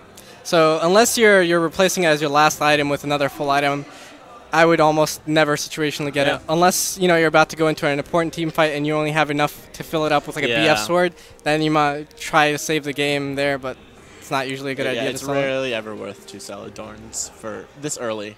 And Corki going for that Triforce Infinity Edge build, as we mentioned earlier. Yeah, do you think he's going to be going for Essence Reaver or rushing the IE? I think IE is better. Even though he is a mana-based champion, uses a lot of spells, it's definitely more useful for him to just go out for full burst damage. Whereas Essence Reaver, you know, you have cooldown reduction, but it's not going to be as useful. Especially is going to go down right here again. This Lee Sin is just catching him at very opportune times. Yasuo almost takes down the Heimerdinger, but I forgot that Heimerdinger has barrier. Nami gives them the E. It looks like he's going to take that down, doing so much damage to the Vayne that Lee Sin, and this Tarek is going to go down as well. The Malphite teleported in, but was just not able to help. Poppy that knockup. Always amusing to watch. Poppy actually probably saved the Yasuo there. Yeah, of course. I saw the Heimer rockets barely miss. Oh, the bubble lands. This, Poppy's going to go down right here. Even Poppy can't withstand all that damage, unfortunately. Maybe Poppy should learn, you know, from Alistar. He has a useful ult. Yeah. But definitely, like, warding, I want to say it's what won red team this game right now. Yeah. I also find it very interesting how people, they just kind of like look at the pink wards and just like, oh, that's not worth it. It's pink. Oh, yeah. Even though it's the same price as the green ward is. So it's all the same things except now there's no more green wards. Yeah. That's amazing. I do kind of, how do you feel about that change? I think it's definitely changed up the meta a lot. Yeah. Since now you're starting off with trinkets and now everybody has wards, it really separates the people who actually ward often. So now you don't have to pay for wards, so those people keep on warding. Yeah, and efficiently, you know, get their map presence, map awareness that way. Yeah, and so it looks like the red team is going to be taking Rift Elder right here. And then if they're good enough, they will be able to get a second one. It will spawn in 5 minutes. Probably not actually. It goes away I think at like 1945. Yeah. I actually was playing a game one time and I was playing Jax and I was like, "Hey guys, got Rift Herald," and then suddenly he disappears right when I'm about to kill him. I'm like, "Okay, that's neat." Unfortunate. So this bot lane is just almost able to probably 2v5. Yeah, now they should be able. Red team should be able to push top no problem. Yep. With Rift Herald. So who did they give it to? They should have given it to Malphite. Yeah, unfortunately they have it on Lee. Yeah. Wait, did you see it on Lee? Yeah. Okay. I was wondering if maybe they gave it to Heimerdinger. That would have also been a very good choice. Heimerdinger or Nunu right here is gonna go down. That was interesting play. Yeah. To say the least. Blue team going for the comebacks right now. Yeah. Shut down. So the other thing. Oh wow, I lied. Apparently, I swear I saw the empowered minions top lane. I was like, oh, Lee Sin has it. Heimerdinger is gonna go down right now, I believe. Oh nope, the bubble cannot save him. Yasuo is just gonna keep dashing through the minions, and Heimerdinger with no flash. Ooh, no, he's going down. Yasuo gets the shutdown. Lee Sin coming in here to clean up that double kill. Just too much teamwork from red side that you know, blue team can't compete with them right now. So the jungle item that Lee Sin picked up allows him to place wards, which is a very underrated item because a lot of the solo queue junglers take the blue smite or the red smite just because it's solo damage. queue. Yeah. But this white smite doesn't allow you to smite players, but allows you to place wards. Yeah. So you can really replace it as Lee Sin instead of picking up a Sightstone. Yeah. to allow an earlier power spike, and he went with a Youmuu's Ghostblade as the second item too to really get around. Because he was already, you know, getting fed off Nunu off warding so much in the first place. Yep. So I saw this team play a practice match, and actually their support when he went Brand never built a Sightstone, and I thought that was very questionable. I think people underrate how good Vision is. Yeah. And just how, like, the amount of information you can get and what you can do with that information. Yeah. Compared to solo queue, you know, when you're playing ranked 5s, I don't think anyone's just going to keep going in and try to go for kills like that. Yeah. When you're playing a team game, definitely Vision is way more important because people are going to play safe and, you know, use their brain a lot more. Unlike solo queue. Yep. Very much unlike solo queue. So Yasuo finally finished off his static Shiv, still has a pickaxe, probably going into an IE with that. If it makes it to that long. If it makes it. Oh, okay. So let's talk about the Vayne again. So we talked about how underwhelming she was and how we didn't believe she was that great in this meta. And not only that, but this Vayne rushed a Blade of the Ruin King. Yeah. That Which is probably one of the most situational items I've ever seen in this game now because it's so nerfed that it's... Honestly, no other AD carry should be building BOTRK besides Vayne, where Vayne should only take it situationally. Exactly. So the most popular build on Vayne before the current patch that we're on was hand cannon into static Shiv. Yep. Hold on a second as we get into this team fight. Looks like the red team's just going to clean this. They just Nami wave, Malphite ult, went hard, and they're probably going to push for their two Nexus turrets right here. Good capitalizing right here by red team. But anyway, so Fire Cannon and Shiv, when they used to stack, was the meta, yes. And I was like, okay, Vayne might be viable over here. Yeah. But as soon as, you know, they no longer allow those to stack, Vayne, I feel like, is dropping out of the meta pretty quickly. Yeah, so the two builds that I've seen are hand cannon into Infinity Edge, or no, hand cannon into Phantom Dancer into Infinity Edge, which just is a long build, ramp up time, and until you really get in Infinity Edge, it's kind of hard to do damage. Exactly, because you really have to consistently get your Silver Vault stacked and get those triple procs off, and just kind of hope for crits. That's all you really have.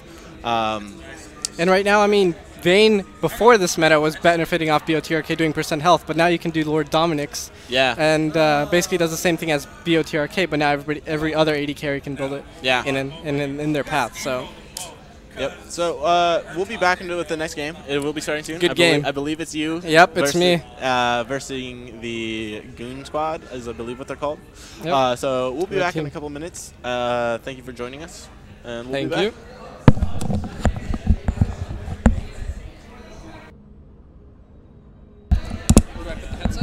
Just hang it up.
Sorry, guys. Wow, we've been talking for a long time. Yeah. Kimmy, thank you for letting us know that. I hope my bar drawing is also coming along as well. Oh, see, we wasted a bunch of time. Now we can just repeat the whole thing. Yeah, everything we said. So we were talking about John Stamos. John Stamos, Daniel Radcliffe, Neville Longbottom. Brendan Urie. We were talking. I was rapping. You guys missed my rap. It went 1, 2, 3, 4, 5, 6, 7, 8, 9, 10.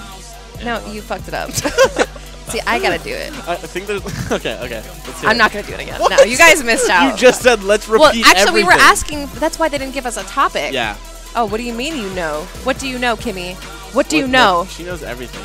Damn it, Kimmy. Damn it, Kimmy. Gosh damn it, Kimmy. The Incredible Kimmy Schmidt. Does anyone watch that show? I watched a little bit of it. It's I loved it. I thought it was funny. Is it over? Oh, only the first season. Oh yeah. So they're making a second part. I assume so. Yeah.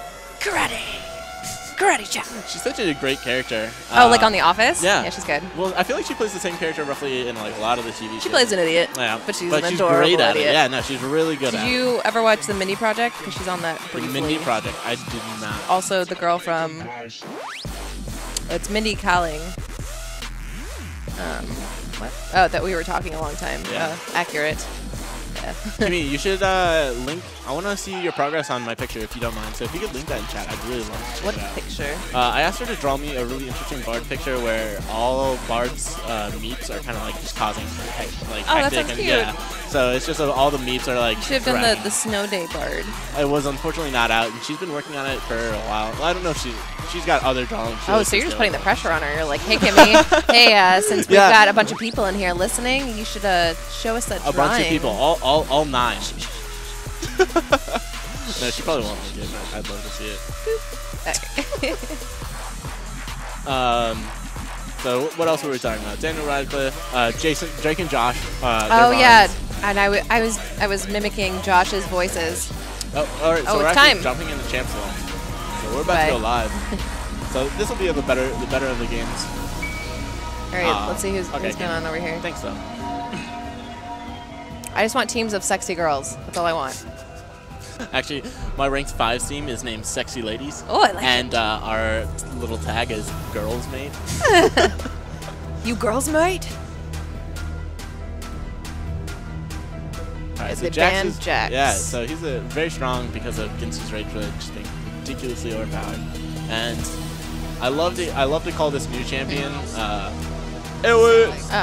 because I cannot pronounce her name. People say Alawi. Oh, that's the new one. Yeah. I haven't even seen her played yet. No, I think they must know something we don't because I don't think she's particularly too strong.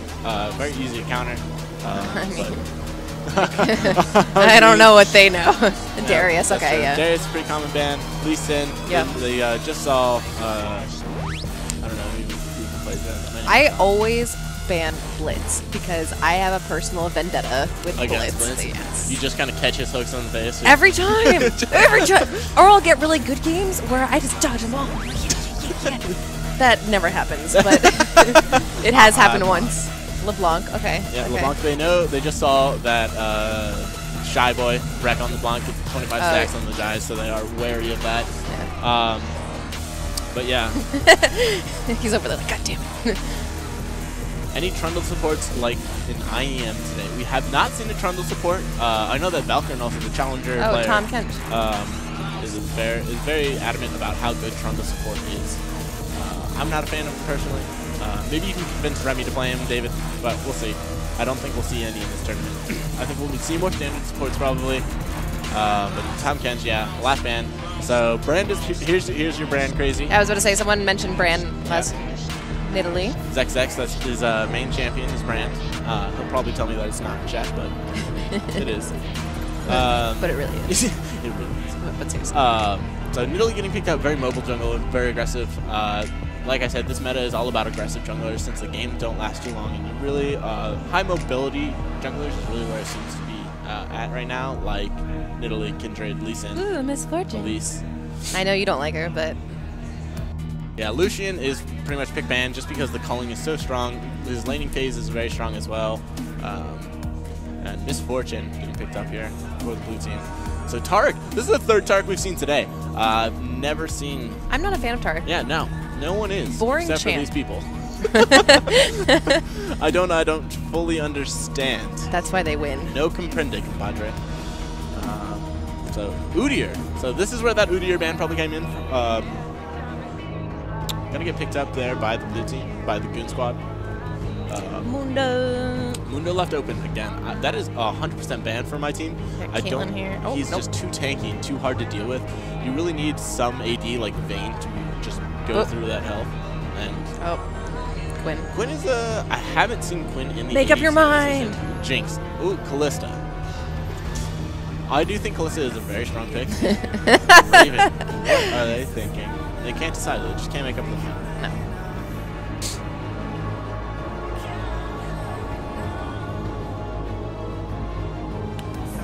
red team trying to decide what their picks are.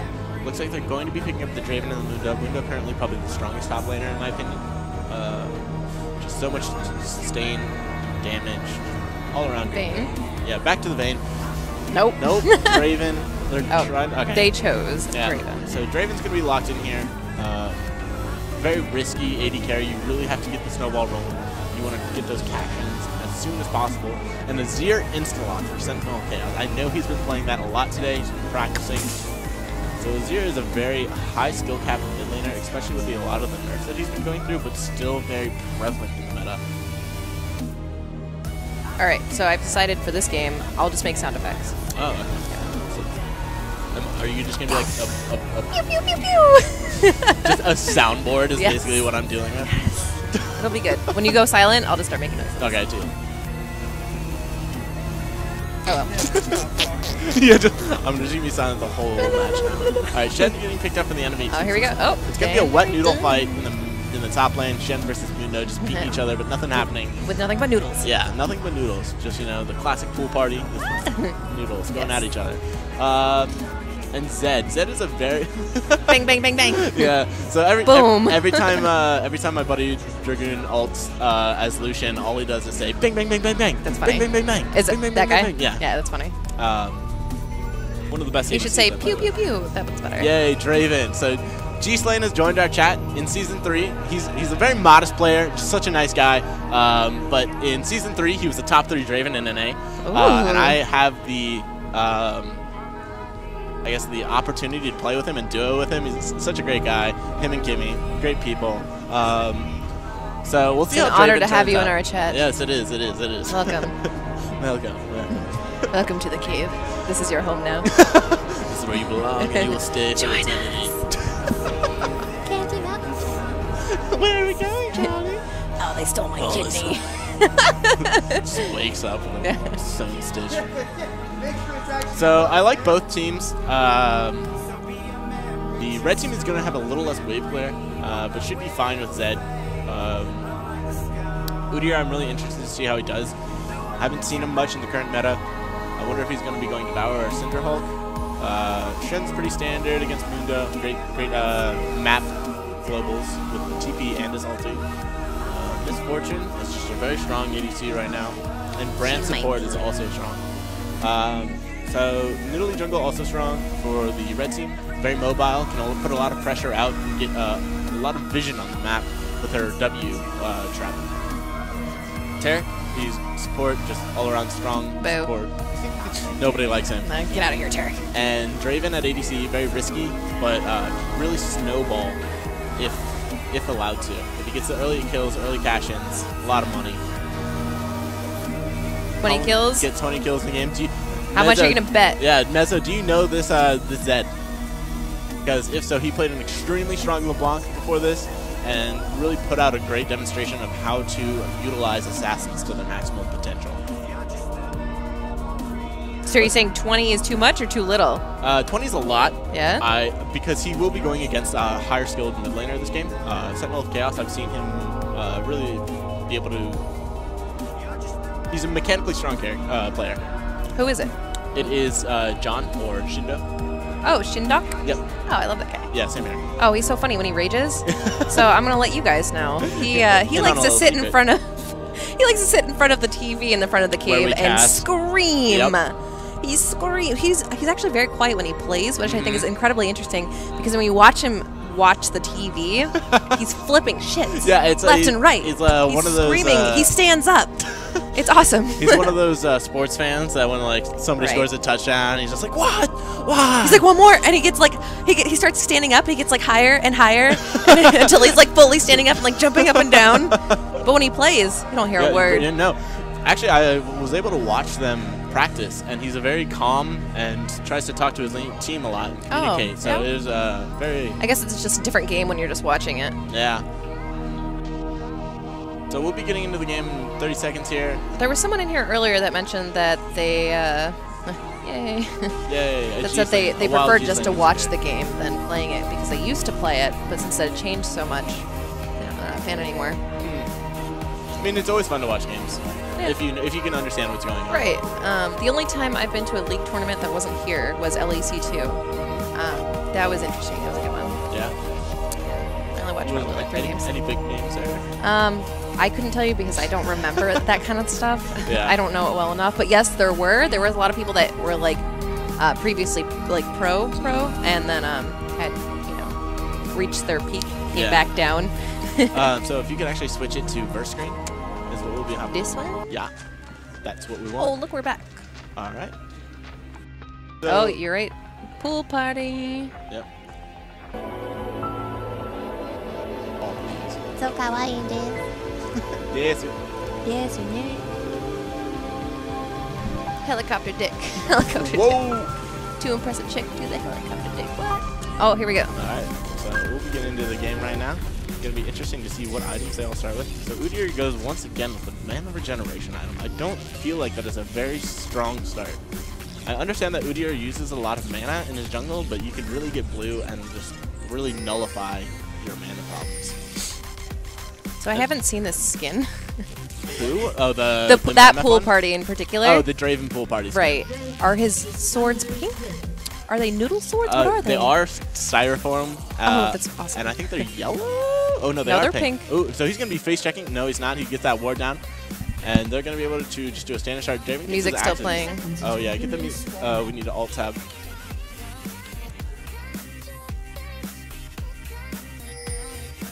Thank you, David, once again for informing us that our music is. Don't worry, I got it. Oh, I'm done. Doing things.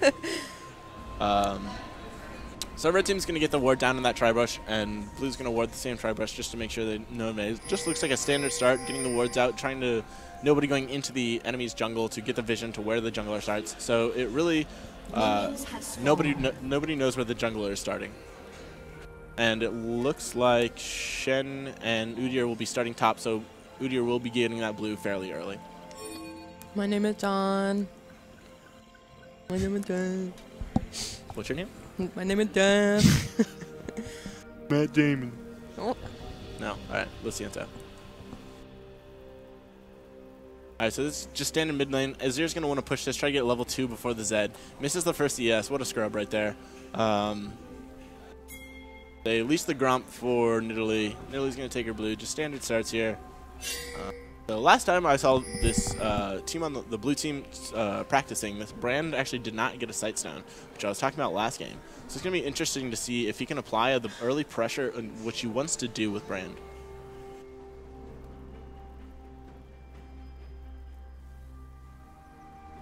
Where's the sound effects? Oh, pew pew pew pew. I mean, that's his swords.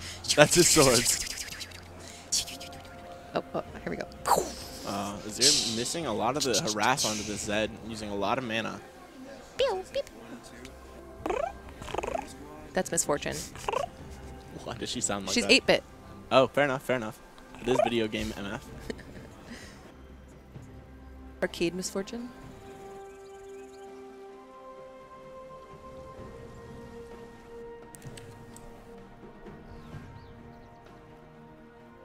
Oh, I hear myself. Yeah. So 1 second, we're just changing the team names right now. But the top is just going to be a noodle fight between Shen and Mundo. They both have even CS right now. Azir versus Zed. Zed once he hits level 6, will get the advantage because he can ult over the Azir wall. And just get straight onto Azir and deal all the damages. Taric and... I don't know how I feel about Taric Draven versus this MF Brand.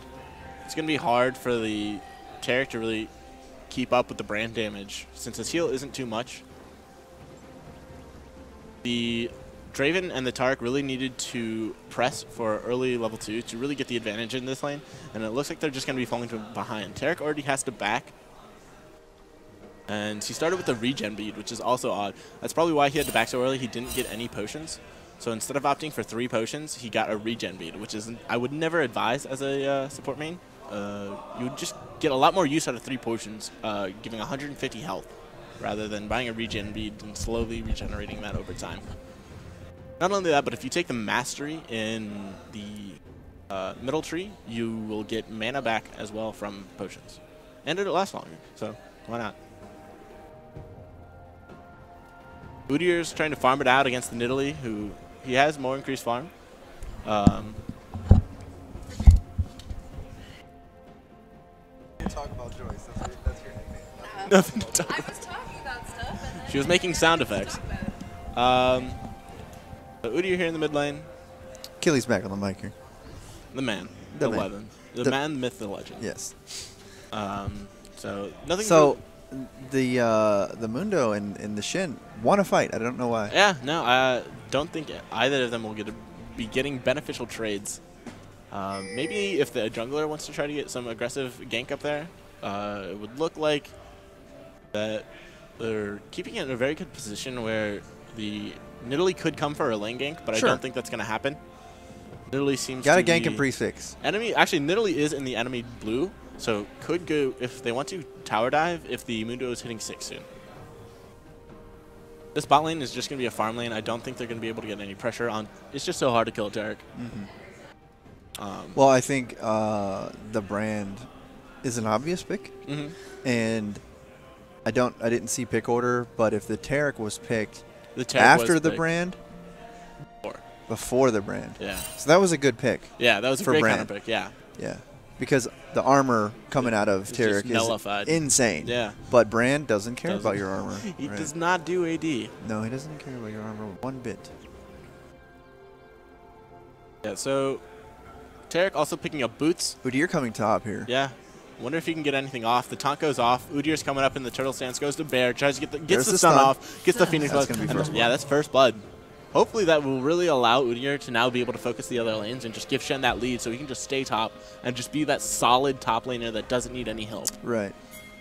And also, since Shen now hits 6, he's going to be able to help out his team and... Oh, early dragon. Yeah, actually, if blue team was smart enough, they could really engage this with the Shen ultimate. Absolutely. And Nidalee's taking a lot of damage from this dragon. But Tarek there to soak it up. Yeah, it's going to be uncontested, it looks like. Red team's going to be picking this up for free. And Brand is just now coming to check it. Might face check, and he's going to go down, it looks like. Yep. Stand aside, and Shen ulted that, but he's not going to be able to get... Almost got the Nidalee. And the double up. Yep. What a great use of that skill. Udyr meets Zed right here in the jungle. And he's just going to be able to chase him down. Flash. Wow. Udyr really coming out strong. Yeah. So the thing that I'm wondering is, do you think he'll be going Devour, or do you think he'll be going Cinderhulk? That's a good question. It looks like he's going Phoenix. So that is usually a Cinderhulk build. Yeah. Yeah. Just being an annoying split pusher, Exactly. being everywhere on the map, and just an extremely good because the wave clear with Phoenix is great. Yeah. Your individual damage on your Tiger is, that's the strength of that. So, yeah, maybe we'll see a split push. And actually, something interesting I've seen in a couple games is people going Yomu or Ginsu's and Yomu's. Oh, that was a great ultimate by the Azir. Wow. Azir mechanics really being shown right here to the max. Yeah, I agree, Jan Li Ji. Taking Machete is a lot better. He went with the mana regeneration item, which is very odd, and he even started blue. Nidalee's still wanting to fight here. Not exactly sure why. So she didn't go down, I guess. I thought she did, but I guess not. Probably a good flash pounce. And now that Brand. Underestimating the Brand. Should not have stuck around there. This blue team is rotating around the map extremely well, even with the lack of vision. Shen taunting onto Mundo. Don't advise that. Right. Doesn't seem very smart. No. Brand coming in here with the flank gank onto Zed. Zed just uses Shadow. This is a very opportune time right now. Oh, Azir's ult is down. Yeah, and Brand missed the stun, so it's going to be very hard to follow up. Brand, he just wants the damages. He's trying to force that out of lane, it looks like. Oh, my. Is he going to go down? So Luda on this Brand just doing so much work. Zed couldn't do anything. He used his Shadow right as Brand came around the corner, so he had no escape because his flash is also down. And let's think about it. That's a Brand with no items. Yeah. No items. He's got the upgraded support. Spell Thief? Something along those. Yeah. But yeah. And he's already 2-1 and 2. A fed Brand support is actually very scary if they can position well in team fights and really get good ultis off and stuns. Shen trying to fight this Mundo. Just not a good trade. Actually, I think he did come out on that. A little, but Mundo's just going to ulti and get it all back. Right. While Shen just kind of has to stand there and sustain. MF is going to just ulti the wave, it looks like. And they're going to be able to pick up the kill on the Draven. Draven stood in that for a little too long. Yeah. And, ooh, can he take him down? No, Mundo's just going to walk away. The heal on Misfortune to try to get the speed up. Flash away from Tarek, though. Flash gone from Tarek. Yeah. And you'll take that trade anyway. Oh, the spear lands on the Brand. Brand's going to go down. No way she can just ignore Oh, man. No way she can ignore that. Yeah, no, she MF. tried to go. Yeah, she tried to go right through her. And now MF has a blue buff. And so she'll just be able to stay in this lane and just poke him out alone. Yes. Doesn't even need the Brand anymore. The blue, with her Q, being able to spam it, like you said, super strong. And even that E, allowing her to slow, really get more damage onto you as well. So Brand went back, picked up the finished Spell Thief items, which is now just really overwhelming. Right. Can really apply a lot of pressure, 40% slow onto 2 people. Right. And not only that, but provides vision. Right. So just a very strong item in the current meta. And especially on Brand, it'll allow him to land his abilities his much Pillar easier. of Flame. Yeah, and even the stun, the Fireball. They are applying a lot of pressure to the Zed. And then the TP coming out mid lane. Oh, but the Shen stops it with a taunt. Very nice. Yes. Although I don't think that teleport really would have done anything. Oh, Shen actually might go down. But it was worth to stop the teleport, Agreed, even though it wouldn't have done much. Because it does put it on cooldown. Yeah. So here's that Brand gank coming up for the top lane. Lands the stun. He's going to go down. And this Brand. Yeah. No, something also very interesting is MF went to the mid lane. So nobody's in the bot lane right now. Right. They're just leaving it open. But they are just getting killed all across the map. And the red team just is not being able to handle the global pressure and the roams from the blue team. I haven't been paying attention to the red team's wards, but that really, the lack of vision must be really hindering them. And that's why they're getting picked so often. Yeah, I don't know if it's that or if it's just them not being able to deal with this That's going to Brand. kill one of them, yeah. Both of them, no. All right, so just the Tark goes down. This roaming Brand is really doing a lot of work for this team right now. It needs to be banned away. And it really does. Yeah. It needs to be banned away. Just unable to deal with this roaming Brand. Yeah. So like I said earlier, this is the Brand that doesn't take the Sidestone, but maybe he doesn't need it if he can just snowball his team this far. Right. Because the next item he'll get, I'm pretty sure, is going to be a Rylai's Crystal Scepter.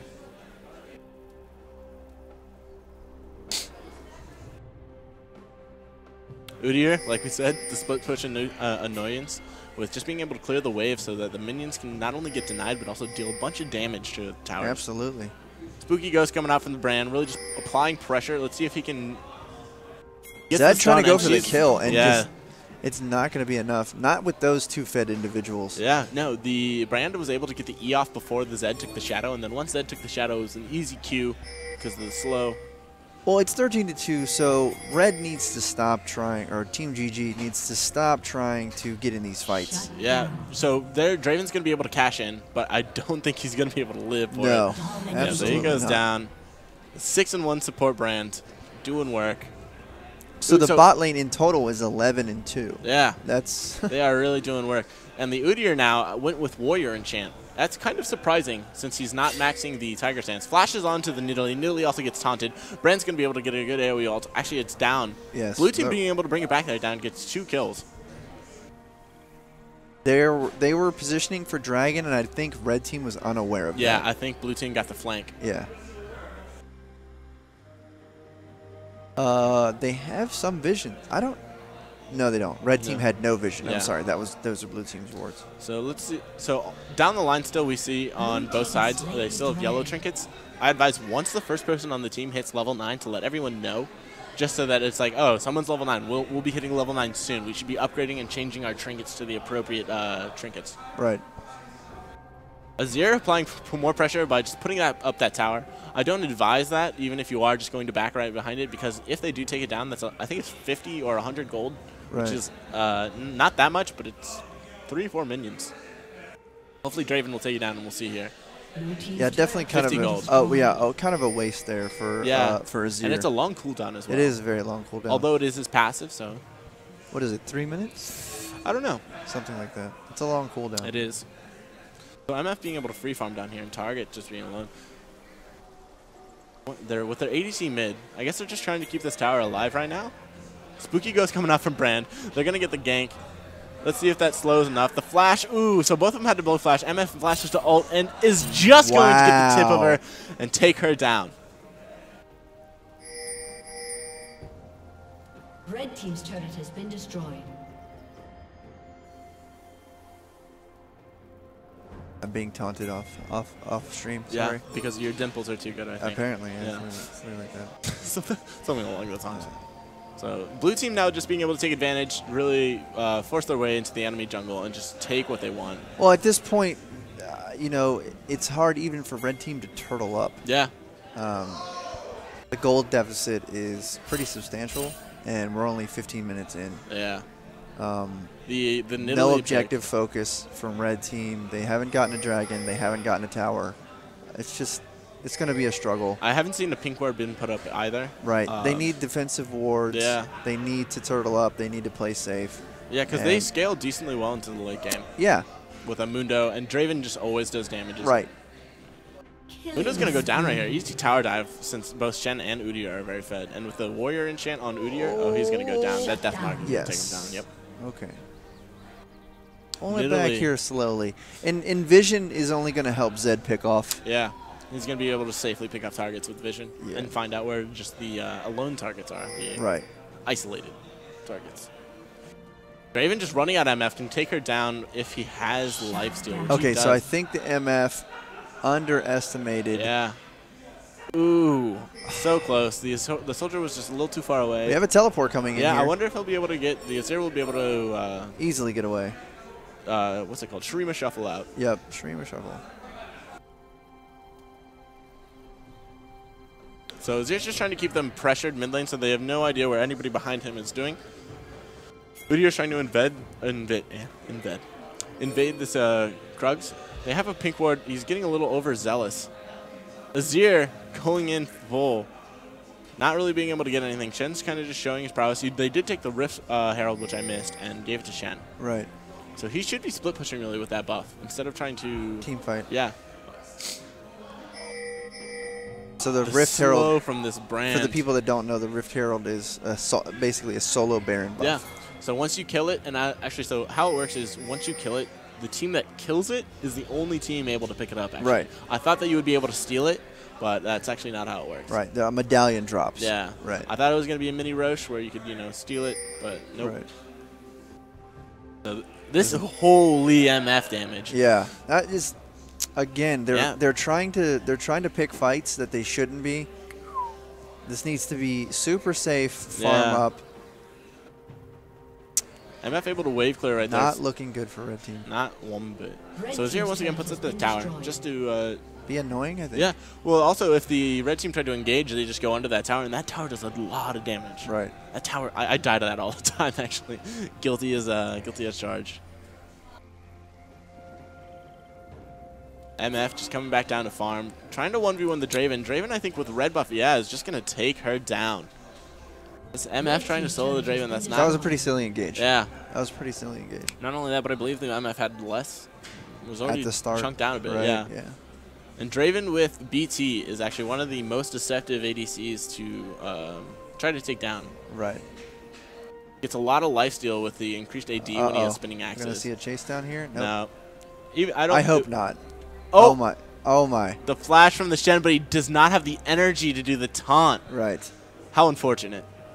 He wanted it. he wanted it bad. I could tell he wanted it real bad. So the tower's going to be going down here. Red team's going to try to push up. Zed's using his Yomu. He's going to try to ult the brand here. The exhaust comes out for the Zed, and the Shen ulti just really nullifying that Zed ultimate.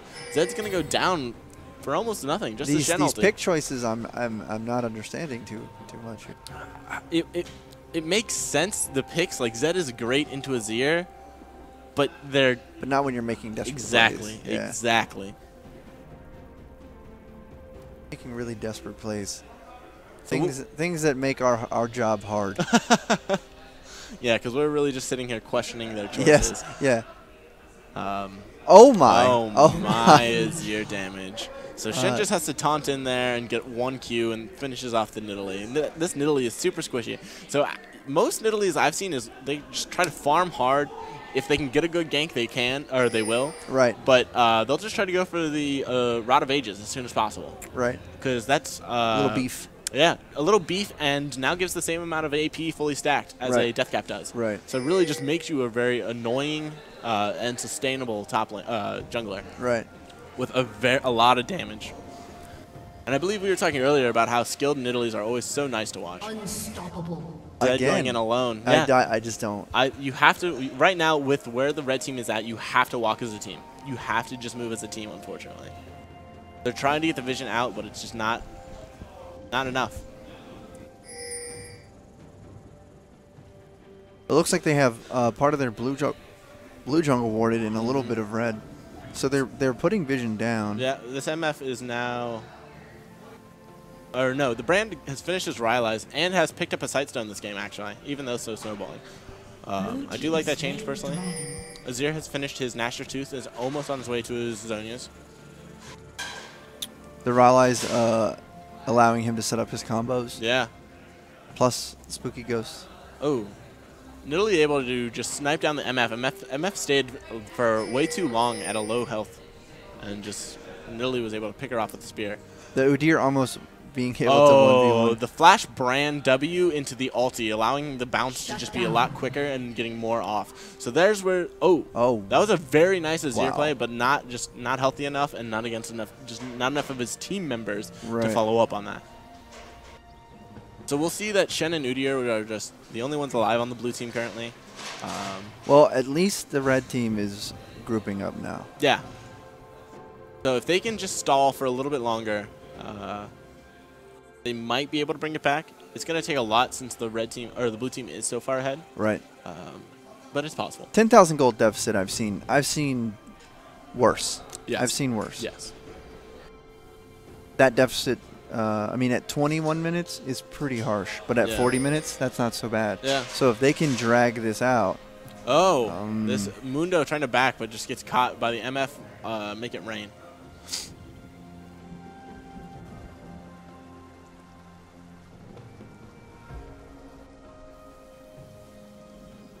So, interesting pickup here by the Nidalee building the support item, Spooky Ghost.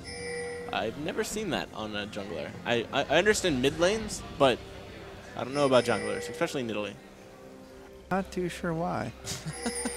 I mean, it does definitely help her escape. Wow, nice ult. Yeah, this Azir really showing the Shurima shuffle to its max potential. This Draven has nowhere to go. If he can get away, I'll be highly surprised. And, oh, wait. So did the Udyr actually go Devour and I just missaw? Because now it looks like he's got that fully stacked, so he's got the... Yes. So, okay, so he did go Devour, which is very popular for a Tiger, actually. I haven't really seen him much on Phoenix Udyrs. But it makes sense, both just... Right. Udyr loves attack speed, just hitting people in the face. So, let's see, we have... And Tarek looks like he's building a frozen two heart. mid. We have two mid and 3 bot. Trying to split up the action. He throws down the turret. Nidalee going to get taunted. She's going to go down. Yeah. Azir just does too much damage right now. Yeah, way too much. I don't think red team's... Definitely not going to be able to defend this mid tower. Yeah, it goes down pretty easily. Shen's going to get a tot off of Mundo. Mundo's going to have to ult and get out. Udyr's just going to pressure this inhibitor with Tiger Stance. And Azir's just poking it from afar. So they move out. MF's going to go down here probably to the... I don't know. Oh! No, she's... Oh my gosh. So MF barely lives. The Shen ult really saving her life right there. Yeah, the Shen ult definitely saved her life. And not only that, lifesteal. Yeah, and then blue team able to capitalize again and get an inhibitor off it. And now Shen's going to tank this tower with all the armor he has, and just they're going to be able to tank it down. Shen barely lives. They should just get out with their lives, take what they got, and get out. This Brand trying to poke. He's going to go down, it looks like. Not going to be able to get anything out of it. Almost kills the Draven. He's done his job, though. The Brand has done his job. This Udyr does not care. He's got 2 people coming after him. He's like, I just want your jungle. Yeah, I just want to farm. MF's going to go back here. Should be able to get away. It does look like they're chasing in their jungle. They might now? Nope. She's going to get out. Yeah, Udyr just in the enemy jungle, cleaning up all the camps, getting a bunch of money. Already has his Devourer stacked. Just, you know, doing whatever he pleases. Red team's turret has been that tower going down in 1 hit. Yeah, Udyr is just taking free roam. Just not care the about Triforce yeah. coming into full effect there. Triforce is such a good item on Mundo. or on Udyr. Provides. It's like Mundo. He came on my screen and I was like, got to talk about him. So they're gonna pink Baron. It looks like they're gonna try to position for this. I wouldn't advise it. I don't think they need it to win. No. It's always much riskier of an objective. Not the best ult that time from Azir. Yeah, but this Nidalee is staying around too long. Probably going to go down again. Oh, nope. Spooky Ghost's going to deter them. Azir's going to eat a spear, and they're just going to try to get out. MF's going to take that pink ward down, or try to at least. I believe if she does make it rain in that bush, she will have vision. Are they just going to go? I don't know. Red team know they have a ward in that bush, so they do know. Right.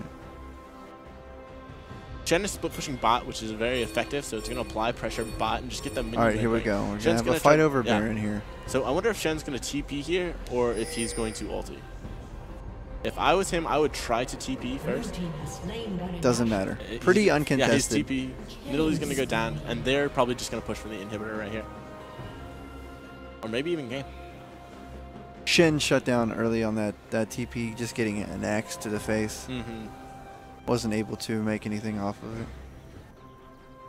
So MF also picked up a QSS, which removes the Zed ultimate. So even if the Zed now dives her, it's going to be almost impossible to kill. That is one of my... That's a frustrating thing for a Zed player. Yeah, especially in the late game because, you know, half the team will pick up Zhonya's, the other team will have Banshees, or just something to deter you from just hopping on them immediately.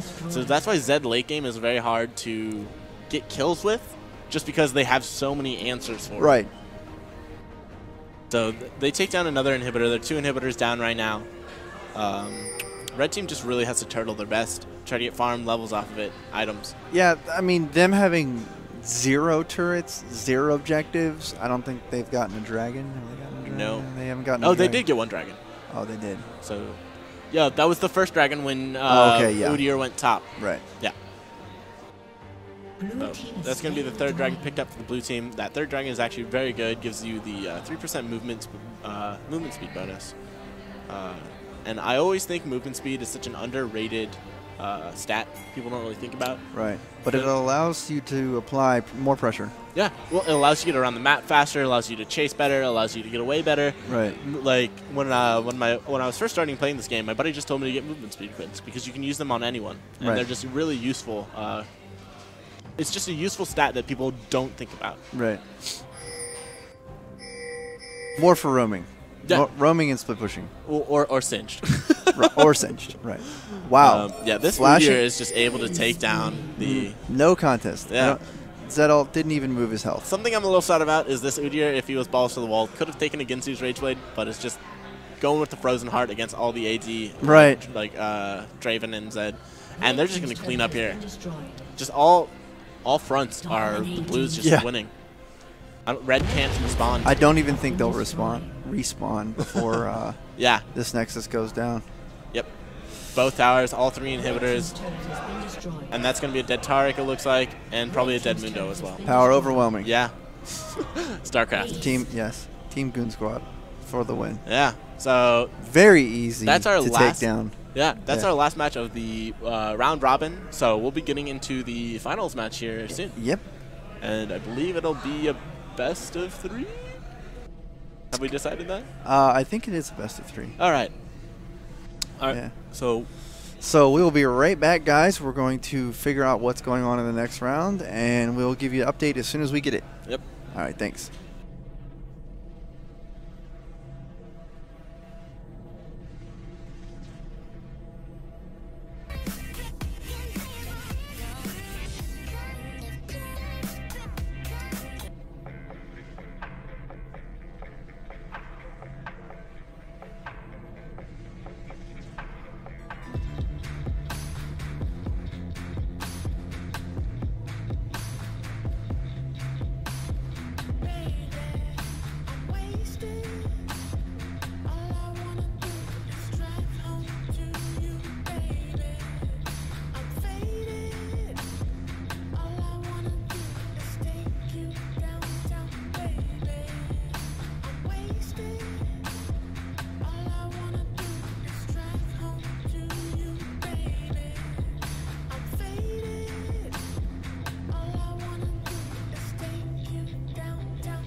your block.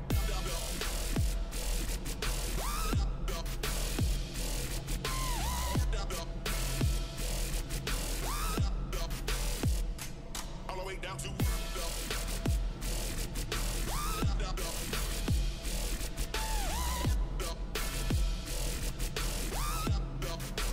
all the way down to your block.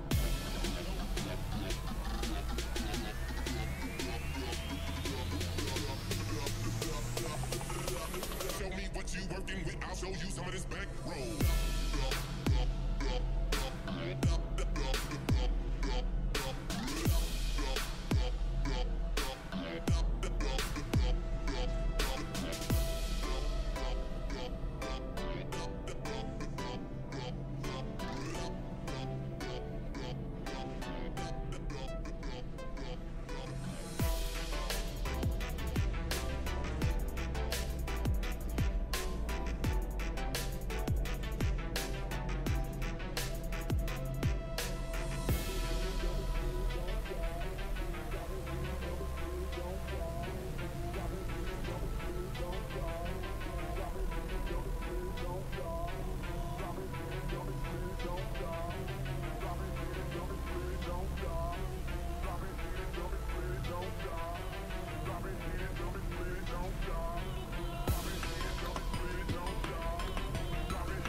Pull over the car or bounce on the devil, put the pedal to the floor. Now I ain't trying to see no highway chase with Jake. Plus I got a few dollars, I can fight the case. So I fight. I got two choices, y'all. Pull over the car or bounce on the devil, put the pedal to the floor.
with Jake.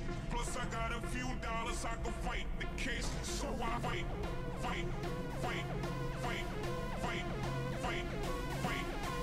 Got two choices, y'all. Pull over the car. Bounce on the devil, put the pedal to the floor.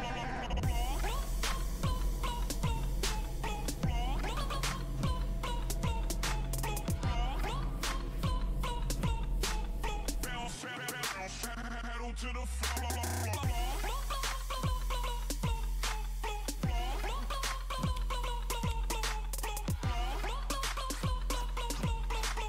Bounce on the devil, put the pedal to the floor. Put the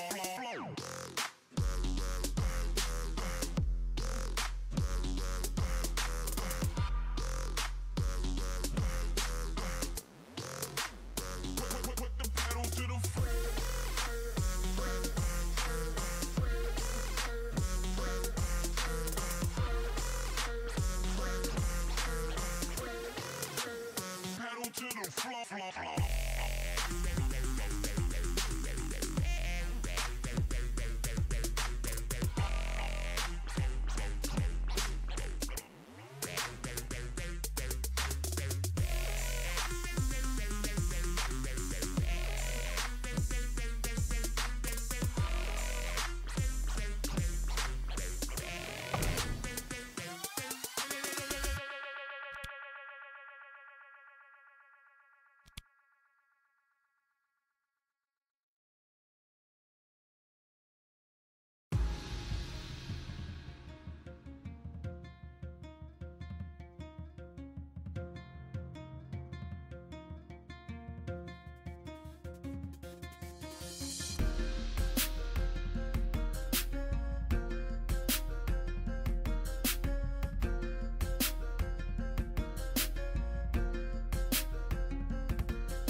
Hey ladies and gentlemen, we are back with the finals best of 3 NVIDIA tournament here at the cave.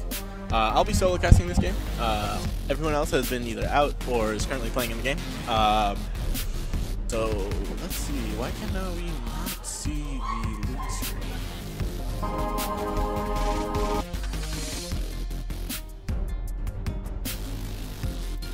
Oh no, this is what we need actually. Yeah, this is what we want. Alright, so these teams will be doing a new best of 3, so there will be 2 more games to be played at least. So this should be really interesting. So we've seen the Azir coming out from Sentinel Chaos, which was really strong last match, and the LeBlanc coming out from Shibo. So these are both targeted bans at the mid laners. And we'll see Quinn. Quinn is just a strong pick right now. She can be taken almost anywhere, top, mid, bot. The mobility on her ultimate now allows her to just be almost everywhere, and the blind is very annoying and hard to deal with. 2 sets of music at once. Oh man. Thank you, Kenny, for telling me that. Oh, here we go. There's the pause on that. 2 musics at once. Is that it? Kenny, do you just hear me now? That'd be nice. Jax, man. Jax is a very potent top laner right now because it gets used Rage Blade being extremely strong. So that's just a standard ban right now. And Lee Sin being the first pickup for the blue team. You guys need to sound guy. We have one. He's currently asleep, though. Yeah. So we'll see what the red team picks up here. You need a loud and esque music. Thank you. I'll keep that in mind. see what the red team picks up in response to the Lee Sin. I would suspect they would pick up a top and a jungler here, try not to reveal anything. No, to this camera. Oh yeah, I bet you the League sound is extremely loud on the client. I don't know if we adjusted that. They'll be picking up Braum Lucian here. That's an extremely potent top bot lane because Lucian is able to proc the Braum passive with this double tap extremely easily. But it looks like they'll be switching to Vayne. Vayne, like I talked about earlier, is not that really strong. It's not really. There's other music coming from somewhere else. I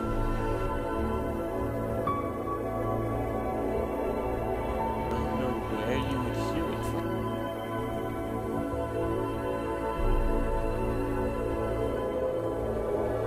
I'll ask when Jason gets back what the music could be from. Is it just like EDM music, just some random music?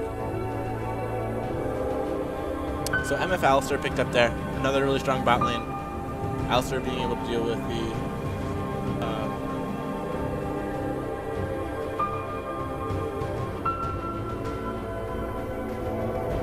and Vi and Garen being picked up here. Looks like the red team is trying to go all in, dive onto the back line, bypass Alistar and Lee Sin. Whoever else they'll pick up and just try to get right onto the carries like Misfortune.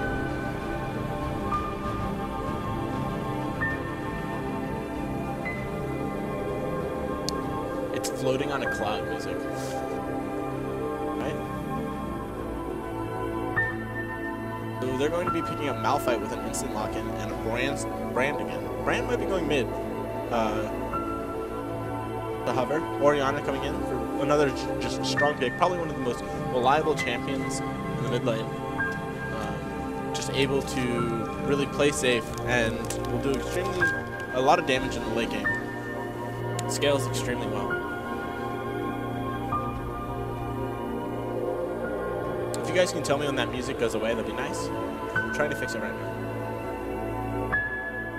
So Orianna is looking to be the last pick here for the blue team. Really does great synergy with the Malphite and Alistar, getting into the being able to get the ball into the team and getting that shockwave off and just really devastating the enemy team by trying to hit multiple targets. So they will lock in the Orianna here. It looks like they're going to go double teleport as well. And we'll see what Shy Boy has to pick up here in return. It looks like he's hovering a Nivea. The floating music has stopped. Thank you very much, Kimmy, for letting us know. Jason, my man, has now fixed that problem for us. Oh, it looks like he might be going for a Riven counter. I don't know how effective that is against a Orianna, but we'll see. He's hovering many different mids champions, kind of just flaunting his champion pool. But we'll see what he actually finally decides to land on. And he goes for the Zed again. So we'll see how this works out for him. They don't have any AP on their team, which is very unfortunate. Should I scoot over? Yeah. All right. Let me get in this thing, man. I just had to take a little nap. Yeah. Everybody needs one of those just to recover real quick, you know? Mm-hmm. That's how you regain your health. Exactly. So the blue team is going to have Lee Sin, Alistar, Misfortune, Malphite, and Orianna, while the red team is picking up Vayne, Braum, Garen, Vi, and Zed. So the red team is really, they have a lot of dive, a lot of way to get on you, good CC, silence. A lot of ways to deliver the Orianna ball. For the blue team, yeah. For the blue team. Mm-hmm. But the red team is really, it's kind of a scary, they don't have any AP. Ooh. And you have Braum, who kind of wants to peel, and then you have Vi, who wants to go all in. Right. So it's an interesting composition they have. I think they'll have to snowball to win this one. I don't think that they'll be able to win in the late game unless the blue team just positions badly. Right. And they get a good catch. With that being said, there's a lot of CC on the blue team for MF to get a good ulti. The displacement kick from Lee Sin, the knock up from Alistar, and Malphite. Yeah. Yeah, so they have a lot of dive as well. It's going to be an interesting game. I mean, in your opinion, who do you think drafted the better team here? But like you said, no way. I think just the simple fact of lack of AP on this side is a bad decision. A little bit scary. Not only that, but they have the enemy team has a Malphite who can kind of just build armor and profit.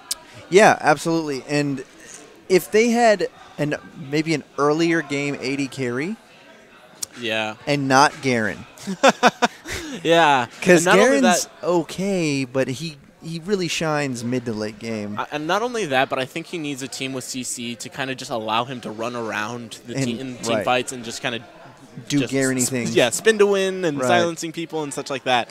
And also kind of an interesting thing here is he's not taking teleport. He's not going to really be able to assist his team as easily as the Malphite will. Split push Garen, does it work? I mean, it does. I haven't seen it be too effective, like ever. So maybe that's why he. But even if you wanted to split push, why wouldn't you take an offensive summoner to win the lane and then snowball and try to just keep up? I don't know. Yeah. So very odd choice. Ghost and it looks like they're going for the double exhaust on the blue team, which is actually very good. These players just keep us guessing. That's Well, I mean, we've seen everything almost now because we had the Heimerdinger with no Tarek this game. Woohoo! The first game, I believe, with no Tarek. No Tarek, yeah. So people finally trying to get a more effective laner, right? Because even if your support's not that great, and that's why you're putting them on Tarek, I think you could do a support like Sona. Because the only thing you can miss is your ultimate. Right. No, that's honestly my advice is the people who don't play the game, play Sona. Right. You can't go wrong. Yeah. I mean, you can be in the complete wrong place. At the wrong time. At the wrong time, but.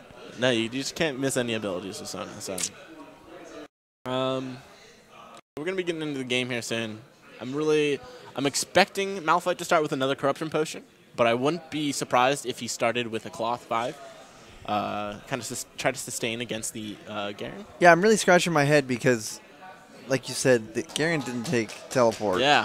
But even if he did, what was he going to do against the Malphite? He can't even stop the Malphite's teleport.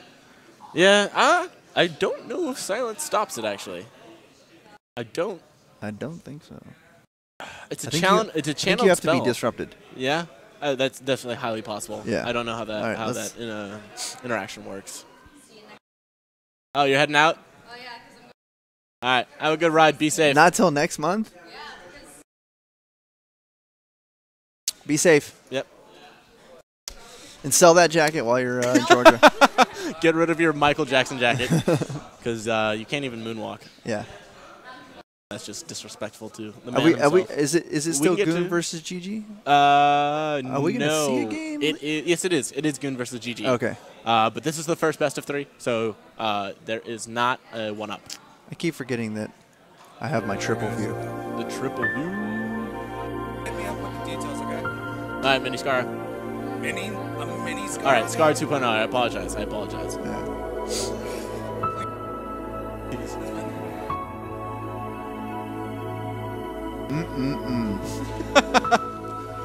All right, are we loaded in here?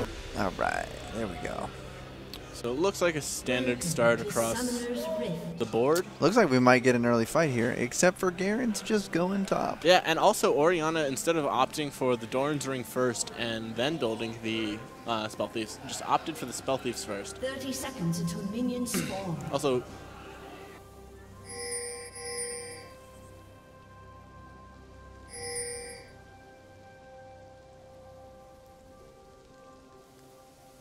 all right. So yeah, it looks like the blue team's going to get a 5-man invade here, just trying to find where the jungle is at. But it looks like they matched each other and went just opposite directions. So they're going to be running circles around each other. And one of the so what happens very often when this does happen is that the red team will try to leave and the blue team will meet them, like what's happening right now. But the red team is going to have the knowledge that the blue team is just coming back. Absolutely. So Lee Sin's dead. Yeah, they are going. Oh no, that was a nice. So nothing happens actually. Right. Unless, 4-man knockup from the Alistar. What a great play. Nothing ends up happening there. Just exchange of knowledge and vision. And the Vayne is going to get a trinket onto the Krugs and maybe try to steal them. But this is going to doesn't look like it. This is going to pose a very big problem for the red team. They're going to be late to lane and just lose off of the lack of experience. So the blue team's going to hit level 2.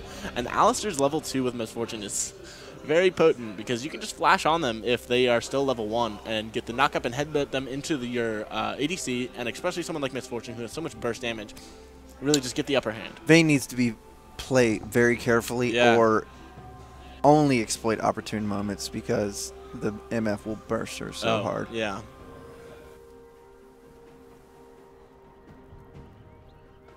Winner's Bite missing from Braum. It looks like Alistar and Misfortune are going to be hitting level 2 here. Next minion. They should be going aggressive. Oh, Braum and Vayne actually, or Vayne at least, Vayne, hit level 2 before. That stun is very potent. Does a lot of damage. If you don't respect Braum early levels, you really will be taken down early. The stun does a lot more damage than people think. If he can get the headbutt. Wow. Into the tower. Two tower shots, and Vayne has to blow the potion and the heal. Ooh, Alistar, I don't even know what the interaction just happened there. That was very odd. I don't know if Alistar just missed the headbutt, or I think he tried to flash pound. Right. But just was not able to clean up that Vayne like he should have been able to. Camera, don't go top lane. We don't want to see that. We don't want to see the wet noodle fight between the Malphite and the Garen. No, thank you. So Misfortune had to blow both suns. Vayne had to blow both suns. Alistar has no summoners, and Braum still has both of them. Oop. Yeah, so we have a fight now between Spin to win Garen. Yeah, spin to win Garen.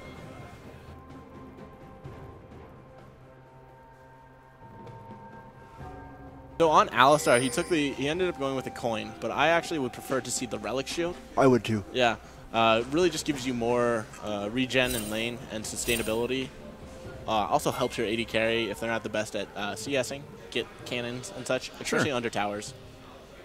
A little bit of regen too. Yeah, helps. Health and mana, I believe. Stacks. We have a gank coming from bot lane. Yeah, Vayne just barely missed that condemn onto Orianna. Really could have. That really could have been deadly if the stun went off. Lee Sin right here is going to be able to kill this Vi. Get out and. Nice ward hop. Yeah, nice ward hop and the shield from Orianna, but he's still going to get taken down. And then Orianna is actually going to be taken down. And that's double buff for Zed, giving him a huge lead. Yeah. So this Zed this time is probably going to be able to snowball into a large lead and get the kills that he really needed last time. Well, Sentinel of Chaos, I don't see him play much Orianna. Me neither. So that could be lack of experience on his part. Yeah, I think it was just the Lee Sin doing a very greedy invade with no vision, and that bot lane roaming up so early because I don't think they can handle the MF and Alistar still. No. And Alistar did not match the roam of the enemy bot lane.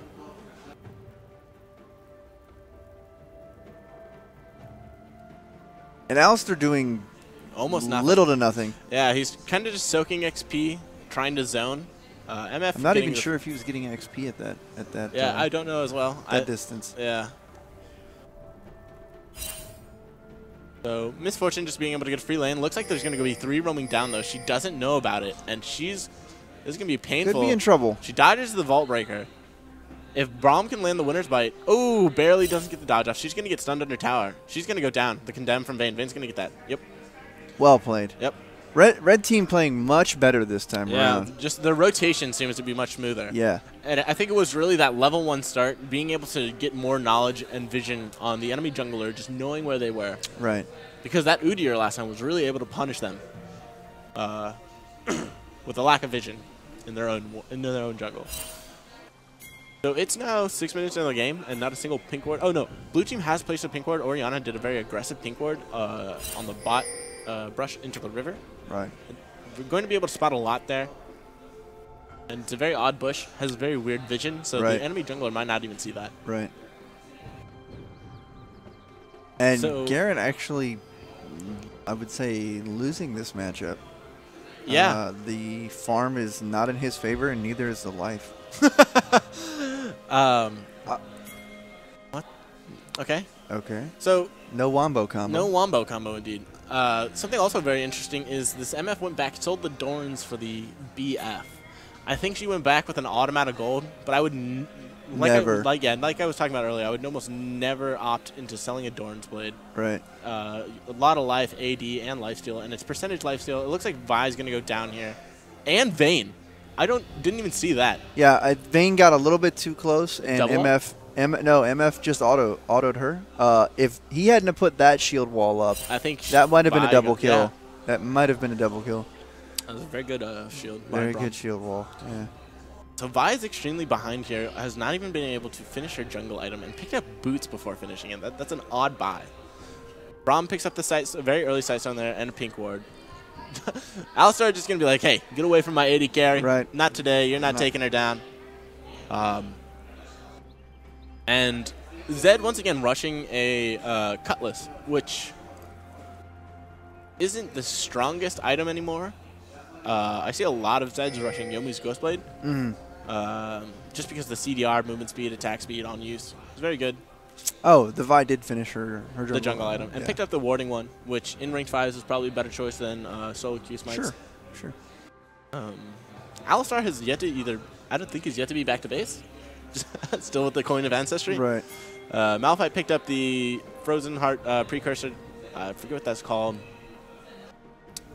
And just going to try to be sustaining his top lane against the Garen. And picked up a pink ward as well. Very good choice. Yeah, Malphite really not caring. Yeah. The Braum is getting a lot of roams off, which without the wards from the red team. So the Vault Breaker, the Zed ulti. That Lee Sin living with just barely a sliver of health and Zed getting out with his shadows. So I guess when they saw Zed coming down and were able to capitalize off the knowing that he was coming down and being able to meet with the same amount of heroes, champions. But another 3-man roam on this bot lane. Zed staying down here. A TP coming out from the Malphite. Let's see what he can do. Gonna Q ulti the Zed. Zed goes down. Not even a question. Alistar goes down to Vayne and Braum. But a better exchange. I would rather have a mid laner than a support Zed. Sure. Yeah. Or vice versa. Much better back and forth this game. Yeah. Red team able to actually fight back and not get snowballed so hard. Yeah. So this should be a much better match. And I feel like the first match was kind of just testing the waters. Maybe. Yeah. Top lane CS is in comparison. MF out CSing Vayne by about 20. Vayne has 2 kills though, while MF has 1. Right. And an assist. So Vayne. Here we are doing first dragon. Yeah, the first dragon being picked up here around 10 minutes into the game. Again by red team. Yeah, first dragon. Luna wants to go aggressive. Almost stole there. But he's going to go down. He doesn't have level 6 yet and underestimated the Braum passive again. Oh, but this MF, maybe he can salvage something. He gets the flash out. Vayne's going to follow him, and she's going to be in dangerous territory now. I think if the MF hadn't have tried to steal dragon with her ult and actually ulted on top of Alistar, that would have been a triple kill, to be quite honest with you. So that Zed, or the Braum just tried to back. Okay, Zed flashed. Oh, man. So Lee Sin comes to clean up the kill. Yeah. Oh, man. Kicking him. Lee Sin mechanics. With the ward hop flash kick, that's very, very good. Zed flashed the Orianna shockwave. And then, so right at the end there, the Braum tried to jump back to the Zed to throw up his shield. Yeah. But MF just did one auto because he was so low and took him down. Nice little insect move there. Mm-hmm. So, blue team up 2,000 gold. Not that big of a lead now. Well, they did secure the dragon. Yeah, red team was able to secure the dragon. Worth. They didn't say. I don't know if they said it in all chat. Yeah, I doubt it because I don't think it really was worth that. Yeah. So that was kind of a tough trade there. So red. Which turret went down here? Mid. Yeah, Orianna was able to get Zed's turret because Zed has been roaming a lot this game. Yes. And let's talk about the even CS between Orianna and Zed. Really? Yeah. Like you said, Zed's been roaming, but able to keep that CS. Orianna's roamed a decent amount, but definitely not as much as Zed, so she should be a lot more ahead. I wonder if she's been struggling with, just securing securing the creep kills. The creep kills, yeah. Garen's just going to keep running at the Malphite, but Malphite actually doing a little bit. Yeah, doing a little, even though he does have the Glacial. Yeah, Glacial. Oh, he's going to be picking up a Iceborne Gauntlet. That's interesting. Malphite ults the Garen. Oh, Lee Sin misses the free Q when he was knocked up. That's unfortunate. Alistar going to be met by Braum right here in the bottom river. Like they're just... And Alistar needs to be careful. Yeah. They see that they have the vision to know that he was getting enclosed down by Vi and Vayne. Vayne just goes up now. They're going around behind them. They're going to try to get this catch onto Alistar. Vayne ults really early. Braum misses his ultimate, and Alistar is just going to freely walk out of here. Yeah. Just headbutts the... Cover fire. Yeah. Cover fire from MF. So if you interrupt Vi while she's vault breaking, she won't be able to get it again. Right. It goes on cooldown, and she can't use it for like 10 seconds or so. Right. So really allowing her not to be engaged again unless she wanted to use her ultimate on Alistar, which I would not advise. Yeah. So it's kind of a stalemate right now. I think they're going to be waiting for an objective to come up. Braum, Vayne, bot lane. They really just need to survive. Just farming, not really pushing turrets. I feel like this is dangerous for them because Vayne's late game. Yeah. Garen's late game. Her CS has been punished, but not enough to really put her too far behind. Right. Not enough to note. With the 3 kills on top of it. And 2 assists. Right. Oh, man, that was chunk. So Garen actually is going to get bullied out now by Malphite with the Iceborne Gauntlet because Malphite, when you max his W first. Look at the damage out of Lee Sin. Yeah, Lee Sin had to vault break just to even attempt to get away. Is Lee Sin going to be able to get out? Misses the condemn. Absolutely. Yeah. Vayne can't contest that Lee Sin. And I wonder if they're going to be going for this blue or they're just going to try to get out. Alistar going back in, gets the knock-up headbutt into the team. Zed's going to also make MF, and it looks like the exhaust is going to go down, so not enough damage. Is the Ignite going to be able to take her? No, she must live with roughly 10 HP right there. Ooh. Oh, she does go down. She does go down. Okay. So I think the Ignite had not stopped ticking. Yeah. Alistar put a heal out, so it gave her just a little bit of health. And not enough. Not enough. The blue team here is going to keep invading. Garen says he doesn't have TP, came down to try to help his team, but really nothing to do. And again, I think red team is letting this slip just a little bit. Yeah. Don't get careless. Once again, so blue, you'll see at the top side of the red jungle has placed a deep ward with a pink. To really that ward can sometimes last the entire game. Yeah. People never walk in that brush a lot, and it can really provide a lot of knowledge to where the enemy team is rotating. Absolutely. As we see Vi walk right past it, and the blue pings go out to say, hey, she's over there. Right. Braum's backing right now, probably needs to get wards, supply more vision for his team. Especially in I would really expect the red team, almost everyone, to have a pink ward by now. Zed has picked up a pink ward. Let's see where he places it. Alistar's going to get a flank on Zed. I don't know. There is a ping onto him, so he does know. Zed gets out with the shadow. Garen's going to be whacking away at this top lane. And Vayne's might be caught here. Looking like... Ooh, the flash ulti from the MF. And I didn't see a Sonic Wave come out from the I was expecting him to Q at any moment, and he just never did. Especially with the nice ward on. Oh, the Orianna flank. Alistar. What is Alistar doing? Away. And there's the flash. There we finally go. Getting it. And Braum is caught out. This is a 5-man roam bot lane. Oh, Malphite is actually still top. So there's four blue teams bot just enclosing on the bot lane. And Ori's going to be able to pick up that kill with ease. It looks like the blue team is going to get dragged here for free after killing both the bot lane. Unless the red team wants to contest, but it looks like Vi's going back. So doubt that will happen. It's going to be a free dragon. And this is the perfect time to pick it up, too, because this is really where the red team is encroaching in here. You're right. But they're just going to leave. Both teams. That was a smart decision. Yeah, I would have not engaged that. Right. So red team will and MF just got bot turret, so. Yep. So she'll probably be going back here. She already has the IE. Probably going to pick up a hand cannon, maybe finish her boots.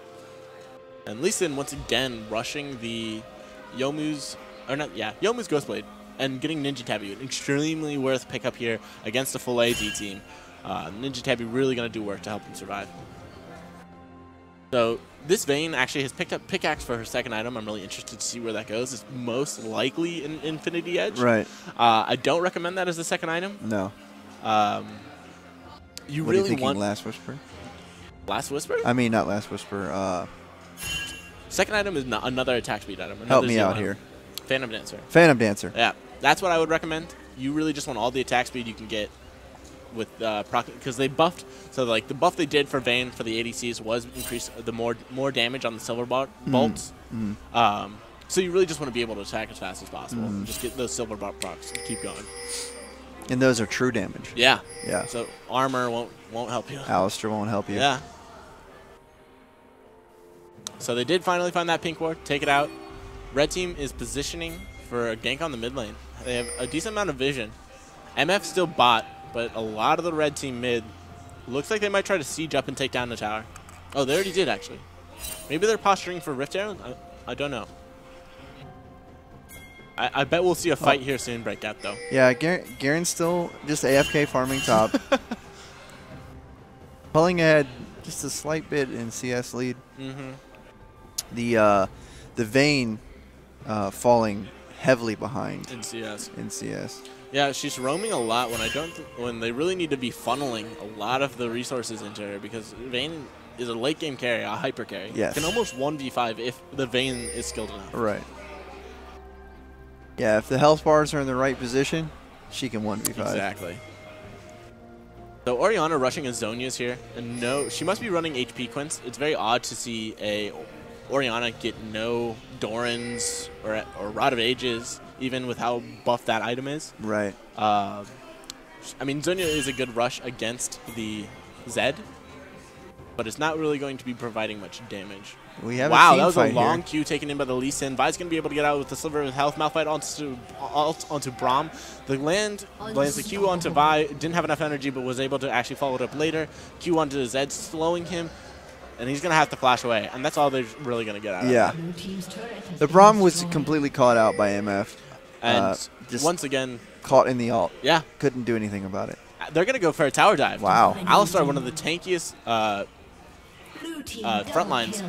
And his ultimate just reducing damage by 70%. So that's just one of the strongest tower diving ultimates in the game. Allows you to just tank multiple tower hits. Right. So they're going to get this tower for free. Garen got the top tower tier 1. Definitely not a fair trade. No. I really think the teleport. I think he backed too late, I would say. I think he really needed the teleport this game. Yeah. To be able to join the team, or at least that was 2 kills for him if he had teleport there. Yeah. Easy. And blue team, being no dummies, they know that he doesn't have that pressure. Yeah. So they're taking going to full advantage of it. Yeah. Garen has the black cleaver now, but really not going to be helping him. It's too late. I don't think he's going to be able to stick on targets to really get the full use out of the armor burn. Yeah, like you said, the lack of CC there. I mean, you really only have Braum and Vi to really provide any kind of hard CC. Yeah. So Yomu's finished up here for the 8-1 Lee Sin. Probably going to be rushing a Deadman. Get the extra damage and slow off. And a zone. A Seeker's Arm Guard built here by the Malphite very early. Wants to get the stacking armor, I guess, from killing the minions. I don't think he'll be finishing it, though, since he did pick up another cloth armor. Or maybe he's just getting the Ninja Tappy. Right. And then he's going to get the Needlessly Large. Lee Sin being able to 1v1 the Vayne. Just... not good. Yeah, not good at all. Vayne really pushed up way too far. Once you lose your tier 1 turrets, you should almost never go past the river with no vision. Right. And that's exactly what she did, and she got punished for it. And like I said, ways to distribute the Ori ball. Yeah. And there's a flash from the Malphite. Let's see if he can get the ulti. Oh, just out of range, I bet. They're going to have to go around. They can't tank the turret. I wonder if Red Team realizes he has that still. The ulti? They have to, yeah. Yeah, I wonder if they they need actually to be conscious of it. Yeah, I wonder if they saw the flash, actually. Right. That's something you really need to... If your team is skilled enough to really time flashes, that is such a good knowledge to especially know. on Malphite. Yeah. especially on Malphite, who's just kind of the extra inch and a half that you get from Flash on Summoner's Rift can make all the difference. Yeah. So Vi picking up I forget what that item's called, but she's probably going to be going for the Sterix gauge. I think they needed her to be a little bit tankier, especially with her picking up a Cinder Hulk. I don't agree with that. And Lee Sin, wow, just camping this Vayne. Vayne wards that brush, but right as Lee Sin jumps out onto her, they're going to be trying to take this top tower down. Malphite's going to take it because he's just got armor to spare, and MF just bang, bang, bang. Getting that turret down. Spooky Ghost. They're going to try a 4-man gank up here top on There we go. Yep. The ulti comes out from Orianna. Alistar's just tanking it with ease. And Orianna going to take a couple tower shots. Unnecessary, but... Lee Sin's pinging Dragon, but red team is there. Possibly we're going to get a Vi Lee Sin fight here. Yeah, it looks like Vi and Braum. Oh, man. So Lee Sin, okay. Possibly going for a steal here. Yeah. Malphite is coming for assistance. Yeah. And he has TP, so Lee Sin has a ward. Yeah, he's got them trapped in the Dragon Pit right now. So Lee Sin pops the Youmu's, trying to just distract them. Vi and Braum going to just try to get the hell out of there. The passive's getting stacked up on Lee Sin. Lee Sin's not... And there's the ulti from Malphite, and that's... GG. Yeah, I think, once again... There was a time when the red team had an advantage. Yeah, and it is quickly. Once again, the lack of vision, I think. Yeah, I think that's what it was. Looks like and I think it may be lack of being able to react to what was going on. In the beginning, it was like a lot of 1v1 fights and everything was in control. And then it got out of hand once blue team started moving around. Exactly. Last game, the brand was moving around from the first 2 minutes. Yeah. So all over the place. All over the place. They didn't have that this game, but they still moved around fairly well as a team. We saw the roams to mid lane, putting pressure, and it caused a lot of chaos that red team couldn't react to. Yeah. Oh! Does that refund the ultimate on Vi? No. Wow. Ouch. Ouch. Oh, bad timing. Man. Bad timing. Good timing, bad timing. Depending on who you are. Which team you want to win, or who you are. Right. Unlucky or very lucky. Vi has to be disappointed right now. Something else that I'm also pretty interested in is, so, not to take any shots, but this jungler on the red team has been kind of their weakest link. Sure. And both times she's played aggressive junglers. Right. If you know that you can't aggressive jungler against another aggressive jungler, just go with the safer pick. You can never go wrong. Right. Because if you pick something like Gragas, Elise, just something a little bit safer with CC, could have been able to really help the team out more. Sure. And I think Vi is a very greedy, damage-oriented jungler. I like to go Warriors and then to Triforce, because you can deal a lot of damage, but you need a team with more tanks and frontline to really, really just go to the back line and be an assassin, really. I think Lee Sin outplays Vi in every aspect of what they're trying to do. Exactly. Early damage. And I think Lee Sin was the first pick. Oh, so, yeah. Yeah, so they knew. Yeah. And blue team's going to be picking up a free Baron right here, uncontested. The whole red team is basically bot. And they're not going to really suspect it because the Lee Sin is mid lanes. You would think the jungler would be the Baron, but nope. They know they had no vision with the pink ward of Baron. Lee Sin just being able to be ballsy. Already has his dead man play. He's going to be so fast, hard to really catch. Youmu's also helps his movement speed, and he's picking up another cloth armor.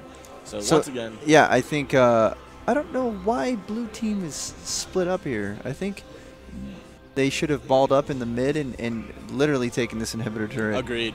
I think they could have taken this mid tower and inhib extremely fast, and then even gotten more use out of the Baron, and then put the pressure on the opposite lanes. Yeah, Alistar decides to go top, and Orianna decides to go bottom, and I'm just not sure what. Yeah, that's actually a common mistake by people, is once they get Baron, they're like, oh, we got Baron, and then they don't group. Right. They don't get the use out of it that they really need to be.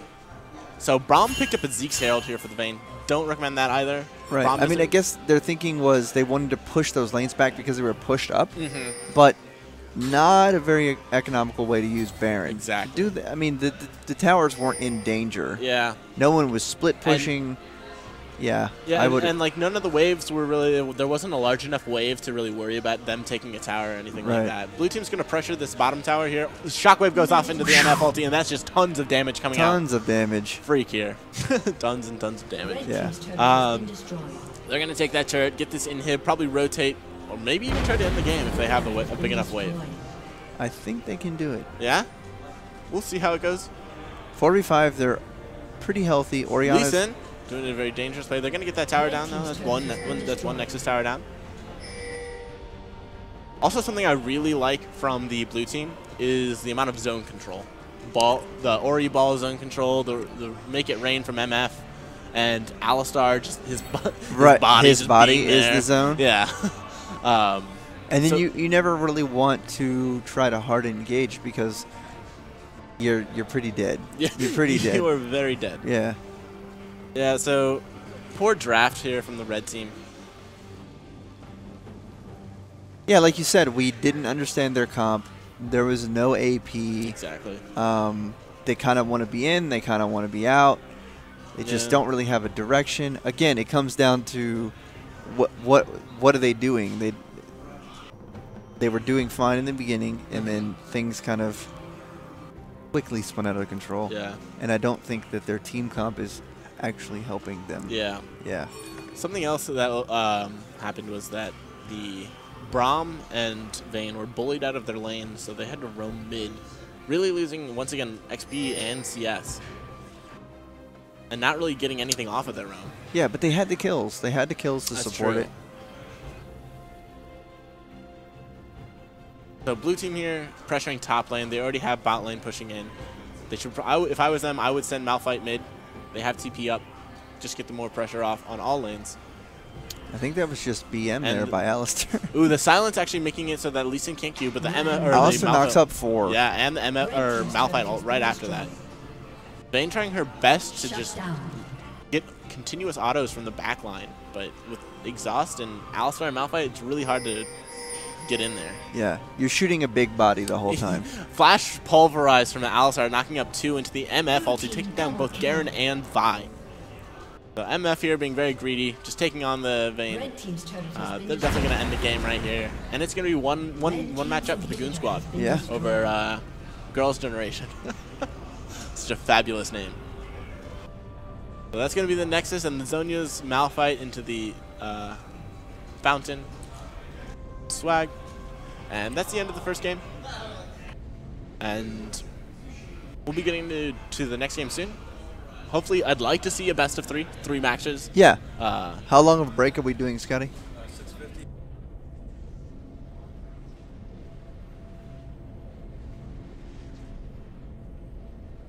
Okay. 8. I was like, we're going back in time. We're going back in time. All right, guys. We'll be right back. Thank you for watching.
All right, we are coming back live here. We are going into Champ Select.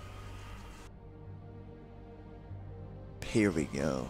So the first ban is gonna be Lee Sin, which is much needed. Much needed ban. We've seen how much Kitty Rush has really been making that pick effective. LeBlanc also a not counter pick, but a, no, I wouldn't call that a target pick or target ban. ban. Yeah, I wouldn't call that a target ban. Because she's extremely strong all around. Yeah. Also, recently with the meta, you really haven't seen many LeBlancs, so maybe they don't know how to play against her as well. That's also a target ban. Yeah, that is a target ban. Also, supposedly last time we missed the bans, and the current team, Girls' Generation, tried to ban out the enemy mid laner with Malzahar as well, who I guess they looked up his stats, and Malzahar is his highest win rate. Wow. Okay. So Jax. Jax is, yeah. So Jax now I know Jax is disgusting. Yeah. I know Jax is disgusting, but not a target ban. And I was expecting to see mostly, well, not necessarily Malphite, but more target bans. Maybe an MF. Yeah. For sure. Tom, yes, that's another standard. The look on your face says, maybe they didn't need to do that. They didn't. I don't think they needed to do that. Yeah, I think at this point we're looking at champion pools at this point, and we're seeing, you know, okay, this person's really good on this champion. Yeah. Let's take that away from them. You think they should have banned the Brand? Brand is. I guarantee you, Brand is in this game. MF first pick again. See, blue team this time though. Right, a Quinn ban. Yeah. See, that's. Another, I don't see Quinn being that too hard to handle. I feel like they're playing this like solo queue right now. Yeah. And that's disappointing.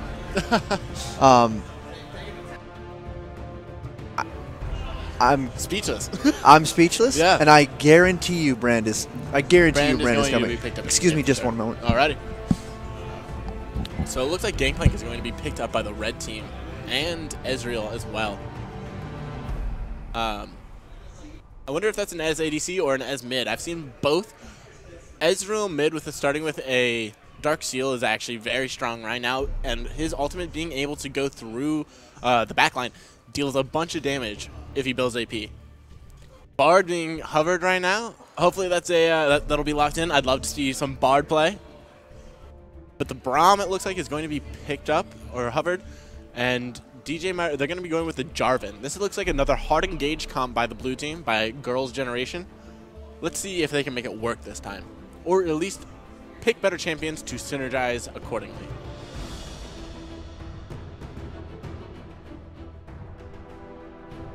So the blue team has MF, Braum, and Jarvan. That's an extremely good dive. MF providing a lot of damage too if Braum and J4 can get in front and just allow her to ulti distance. I believe, actually, so Sentinel of Chaos I saw the other day play a very strong Gangplank, so they might be taking that mid, probably a flex pick for both top and mid. I wonder if their top laner 7 is a Gangplank player as well. Nautilus and Rammus. Okay, so Nautilus should be picked up here as a support and Rammus as a jungler. I really don't think Rammus is needed right here. I think Kitty Rush should stay on something he's more comfortable to. I don't know how his Rammus is, but it looks like Rammus and Nautilus are going to be locked in. That provides the red team with a very strong front line. And Nautilus should actually stay right next to his AD carry, whoever that seems to be, and the blue team just quickly instant locked Vladimir and Ahri. Those two actually synergize extremely well, with Vladimir, when he throws down his ultimate, increasing the amount of AP damage done to those targets that it's hit by until it procs again. So Ahri also has very good assassination potential because her orb goes through people, so that's going to allow her to be able, if the red team mispositions, she'll be able to deal damage to the backline for free. So I really like blue team's new composition. Also, great hybrid mix of damage. Maybe a little lacking in the AD areas, but still very strong. Brand being picked up here again for the purple team. I don't know. So red team's composition is very confusing. So it looks like Sentinel Chaos will be on that Gangplank. Luda, the support, will be on the Brand support, and that's going to be a top lane Nautilus. Yeah, that's going to be a top lane Nautilus. I don't know whose team comp I like more here. I don't think Rammus is going to have a very easy time getting onto these priority targets unless he can flank extremely well. J4 and Braum should do fine as a front line for the blue team and kind of keep Rammus at bay. Ezreal, an extremely safe ADC here. I'm surprised Lucian wasn't picked up again. Probably the strongest AD carry at the moment, who can just synergize in almost all team comps. It's very interesting to not see Lucian. I think he's the strongest AD carry. So, okay, it looks like they're in the game. We're going to wait 3 minutes.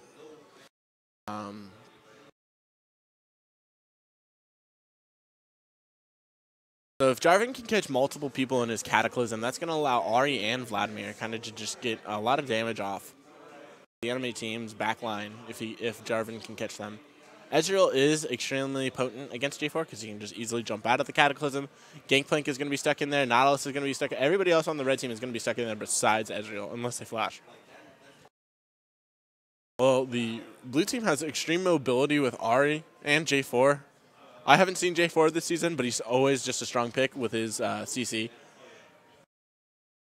And damage, actually. He does a decent amount of damage with his passive, where his first auto attack will deal a percent health to the target.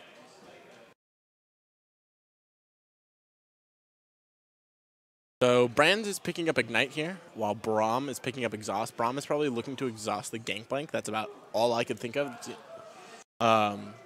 And the Brand is looking to Ignite almost anyone on the team. He was doing really good work last 2 games ago, roaming around at the speed of sound. And just picking up a lot of kills and providing a lot of damage for his team. So that Ignite is going to prove to be very useful against people such as Vladimir as well. Other picks that I'm kind of surprised aren't coming out are Soraka. Soraka is just a heal bot and is currently really OP in the current patch. Allows laning phase to almost be nullified if you have a weak ADC as well. Go team, go. Thank you, Yahtzee. Who are you rooting for, Yahtzee? Tell us.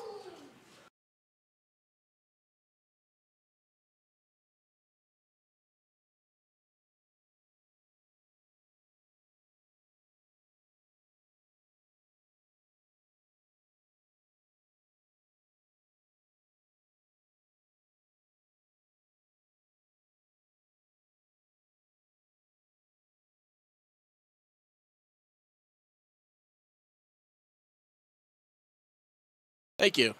Thank you very much. We try hard here at the Cave in Fairfax. We would love more people to come out, actually. If you have the time, and just to have a lot of fun. There's great people, great place to hang out. Back in the saddle again. So Jason is back, team. Whew. And we are about to get into the next. I'm glad I didn't miss any of this action. Yeah. Let's see. Okay, so the GP. I told you the brand. I told you the brand was coming. It was the last pick, too. Yeah, okay. And then GP, so we got GP top, and that's Sentinel of Chaos. So that's our mid laner going top. No. I think that's just him going mid. No, I think he's going top. Yeah? Yeah. I think he's going top. Nautilus mid then. Because that is Luda on support brand. That is. Exactly. No, that's brand mid. You think so? Yeah, that's brand and mid. Nautilus support? Okay, then I was completely wrong. I was guessing that Nautilus would be top because I think he is still a viable top laner just to provide all the CC. But he doesn't take teleport, so that would be a kind of an odd thing to be a top laner who wants to get in these team fights but not take teleport. Yeah. So he probably will be support, like you said. We will see the GP top. And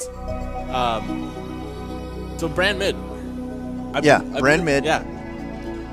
I said picked brand. I didn't say brand support. That's true. That is very true. Right, let's get into the game here. We need to actually...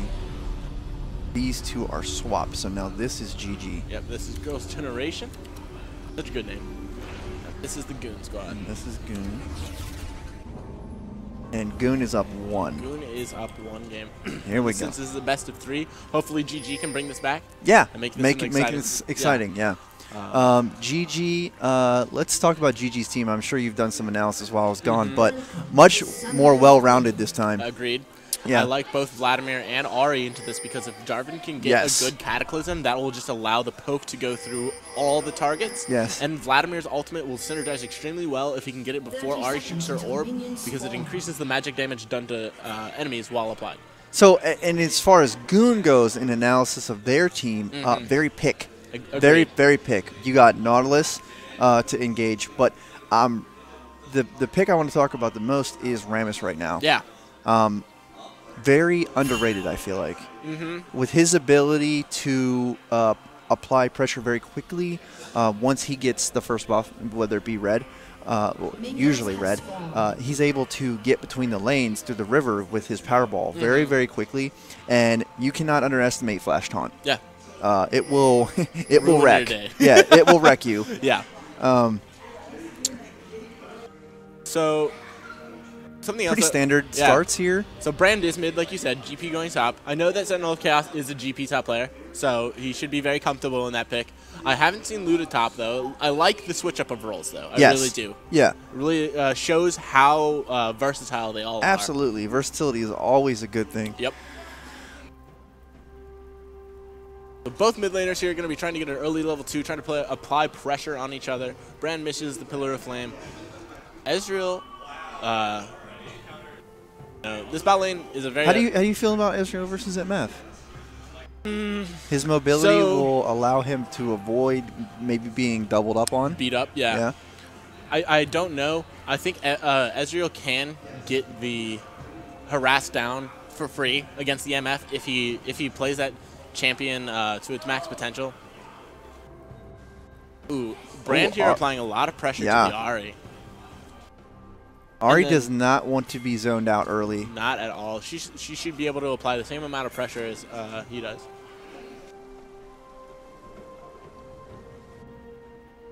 So J4 tried to come mid for a gank but was spotted, so it's just kind of wasting his time. This Nautilus Ezreal lane is a pretty safe lane.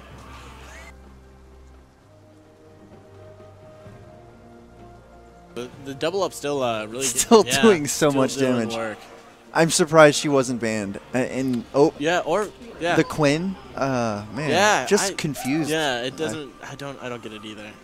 I wonder what they're so afraid of Quinn when Miss Fortune is such a bigger bully. And not only that, but I really feel like Quinn is a stronger top laner currently because of her new ultimate, allowing her to be able to roam so fast. Oh man, the J4 flashes. He's gonna be able to take down the Rammus here, I believe. Yeah. And Brand actually securing the first blood there. Yeah, so that's going to be worth for the red team, actually. The Brand able to push the Ari back. I wonder if he was also, because the blue buff was roughly around 60 HP, I wonder if he was able to get that before it reset, and that would be a huge advantage to this Brand. Also something very interesting that I didn't notice. The Brand did get it. He got the blue, and he's got red. He's got double buffs. He's going to be able to take down that Ari. The Ari had to flash away. Had to flash away. So another interesting pickup is the boots by Brand instead of Adorns. Yes. This is actually allowing him to be able to zone that Ari very effectively, and not only that, but it allows him to be able to dodge her charms and orb very effectively. Very effectively, yes. Seeing the Sentinel of Chaos on GP, kind of getting beat out by the Vlad sustain right now. Yeah. His ability to play with the barrels is amazing. I hope we get to see some of that this game. Barrel play. But Vlad really being able to shrug it off with his sustain. The one thing that is worrying, though, is that this GP is almost doubling his CS. Right. And I think that comes with the zone, but if GP keeps pushing for the CS advantage, then he will get ganked. Yes. So hopefully we do see that. This Jarvan should be able to take effect of almost... Ezreal's the only one who can really get away with ease away from the Jarvan. And this Brand just able to apply the damage with Red, and that's going to be Ari going down. Absolutely. Just underestimating double buff, I believe. Double buff, yeah. You have the red tick, red tick plus his percentage of health and tick. Brand's autos are actually very strong. Yes. So he's got decent range and decent base auto attack damage. And here's exactly what I said. GP being he's going to have to dodge the swag flag. I'm going to see how it goes. And and he doesn't get it. Waste a flash and he's going to go down anyway. Minion block being way too good right there as well. Holy. And like I said, that early CS lead, not really going to do anything there. Here comes the Rammus taunt. He gets it down. But that Braum shield really being effective to able to block all the damage from Ezreal, but it looks like she's still going to have to blow her thumbs, and she's going to go down anyway with one out of Rammus. There's Rammus surviving. I think Rammus is going to be able to get away too, and Braum trying to get Braum too much being greedy. Yeah, and Ezreal going to be able to get that kill. So Ezreal picks up one of them, and Rammus picks up the other. Luda right here roaming and able to get a really good ultimate down to both of them. That is one thing you see a lot is people who stack up against Brand. Yes. Especially when he hits level 6, you need to spread out. You need to spread, yeah. And it's essential. Because Brand loves to get ganked when he's after level 6 because he's like, okay, you guys can come at me. Like, try, please. Right. So, again, like we saw last game, a really good early game for both teams. Some back and forth going on here. But Goon really just getting the better of the trades. Yeah, better of the trades, and this is where GG needs to realize that, hey, we're falling a little bit behind. Yep. We need to play a little safer. Right. And if they don't recognize that, then we're going to see the game snowball out of control again. Yeah. So, if you were the blue team right now, what would you do besides just playing safe? Maybe a lane swap. You think so? Yeah, I think maybe a lane swap. The Vladimir is unaffected by the Ezreal Nautilus, and the MF needs to be big. Yeah. And I think MF can shrug off the GP pressure if Braum is there. So that's a nice hook onto MF. And Nautilus doesn't care much about the Brand or MF damage either. And maybe that's a bad call on my part, but maybe that's what should have happened in the beginning of the game. Yeah. Actually, recently in the ranked 5 teams, I'm high diamond or mid diamond for ranked 5s. Lane swaps is one of the most confusing.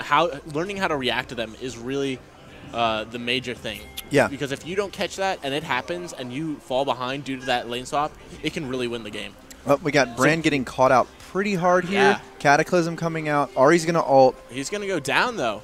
Ari's got no mana, just going to finish him off with auto attack. Finish him off with auto, but Brand still be able to do trade 1-for-1. Yeah. I don't think that's a bad trade at all. Because Jarvan had to use ulti. True. And let's see what this Rammus does, though. He's coming in hot. He is going to tower dive. He's coming in hot. Can the taunt ulti take down the Ari? Will he be able? He's going to be able to. He's going to get out with the W. Just so strong. You don't see Rammus a whole lot, but he is strong. This especially. So one of the large jokes at the beginning of the season was, oh, all the ADCs are strong. Okay. Right. Rammus. Okay. Right. Just, Rammus is such a ADC deterrent. Just wants to get right on them and just wants to be attacked. Wants to be attacked. Yeah. Absolutely. Excuse me. All right. We're going to see here that Ezreal is just going to play safe, Q farm. It looks like blue team is backing up. They're afraid of a gank. Gangplank is backing top, so if I was the blue team, I would try to abuse that Gangplank flash. He has no way to get out of the Jarvan, Swag Flag, and Cataclysm. Just repeatedly gank him. Ooh, that was a nice Braum shield just destroying the Ezreal ult as whole, but it looks like they're still just going to be able to hop over them and just get onto that misfortune. And they're going to take down the Braum as well. This Nautilus Ezreal is doing a lot of damage. And again, that's why I said I think Vladimir would have been less affected by it. Yeah. So something we actually saw right there was Braum was able to eat the whole Ezreal ult with his shield. Yeah. But still, the Ezreal then just jumped over the Braum and just went for the MF. And the Nautilus was able to get the exhaustion, just go around the Braum and just deal damage to her.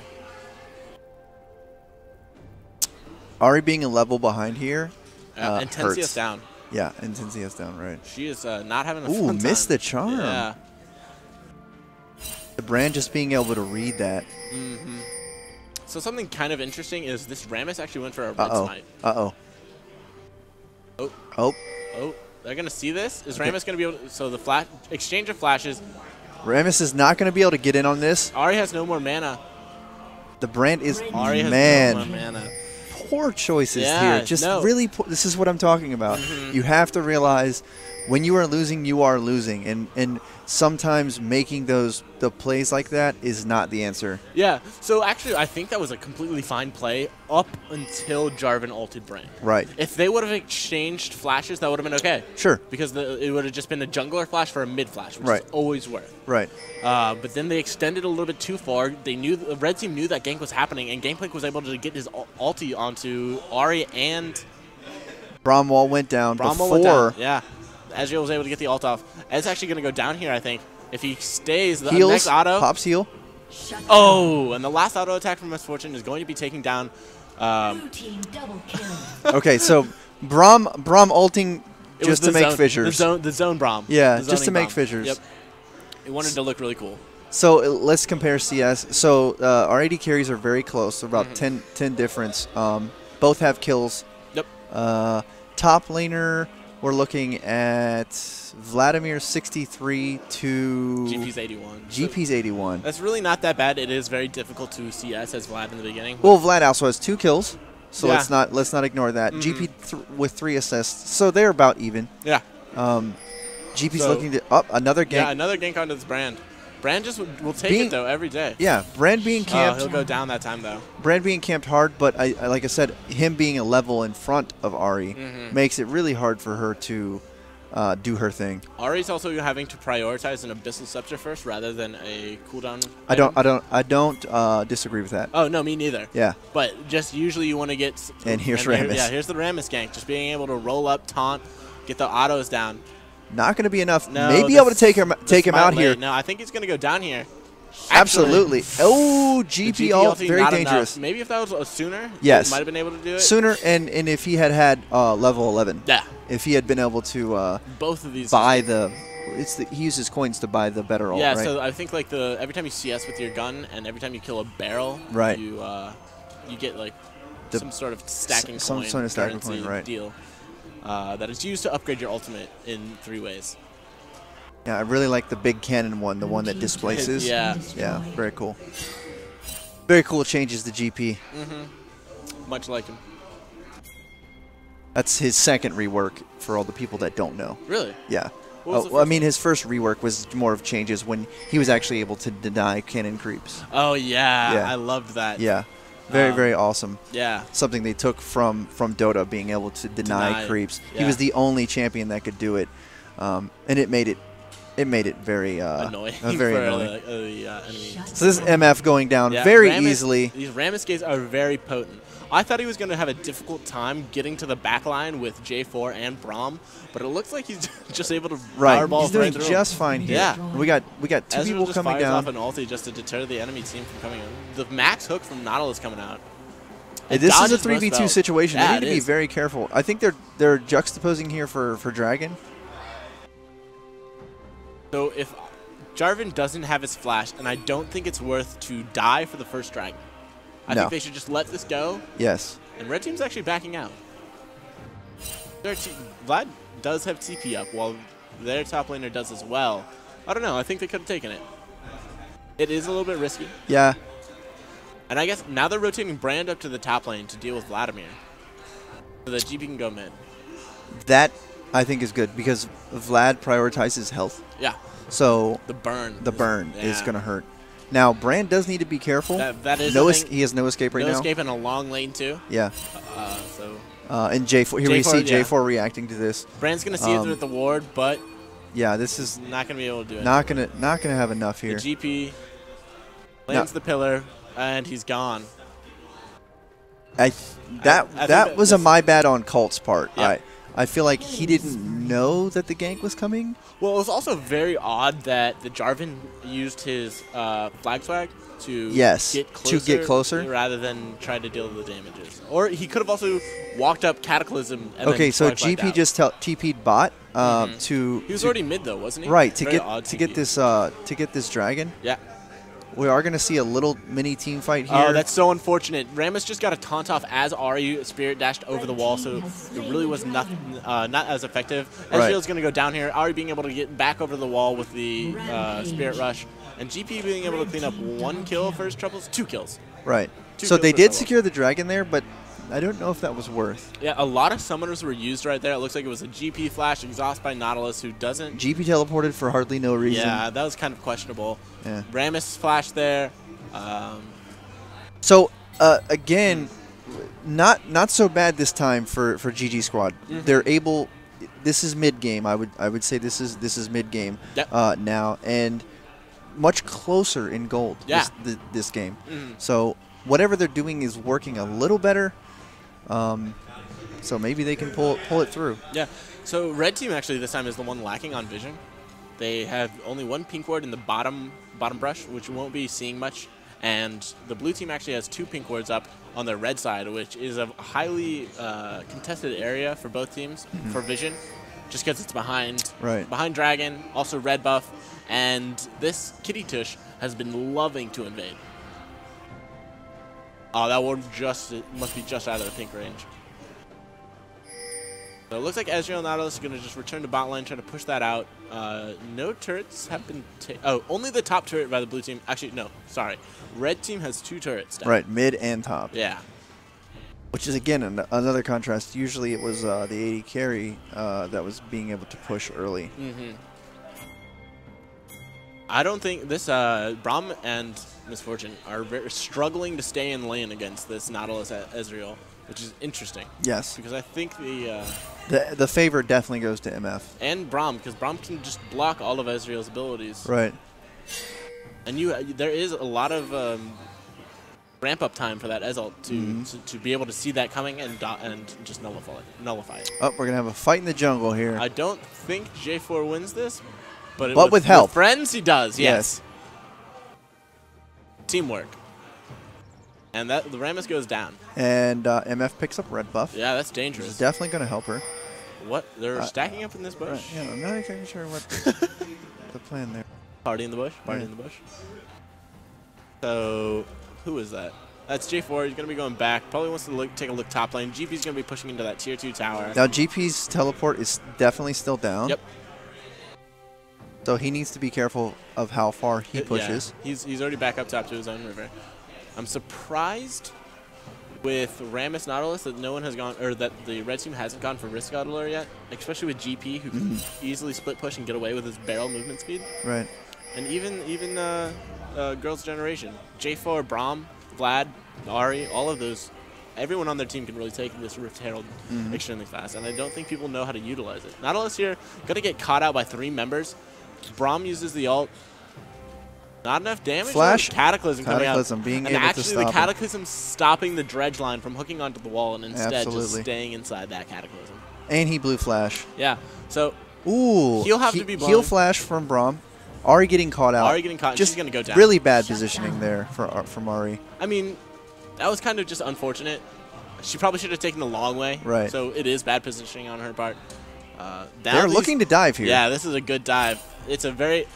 oh, no! Wow. The Brand ultimate was eaten up by the Braum shield, but the Braum is still going to go down. Rammus able to tank this turret for infinite. Yeah.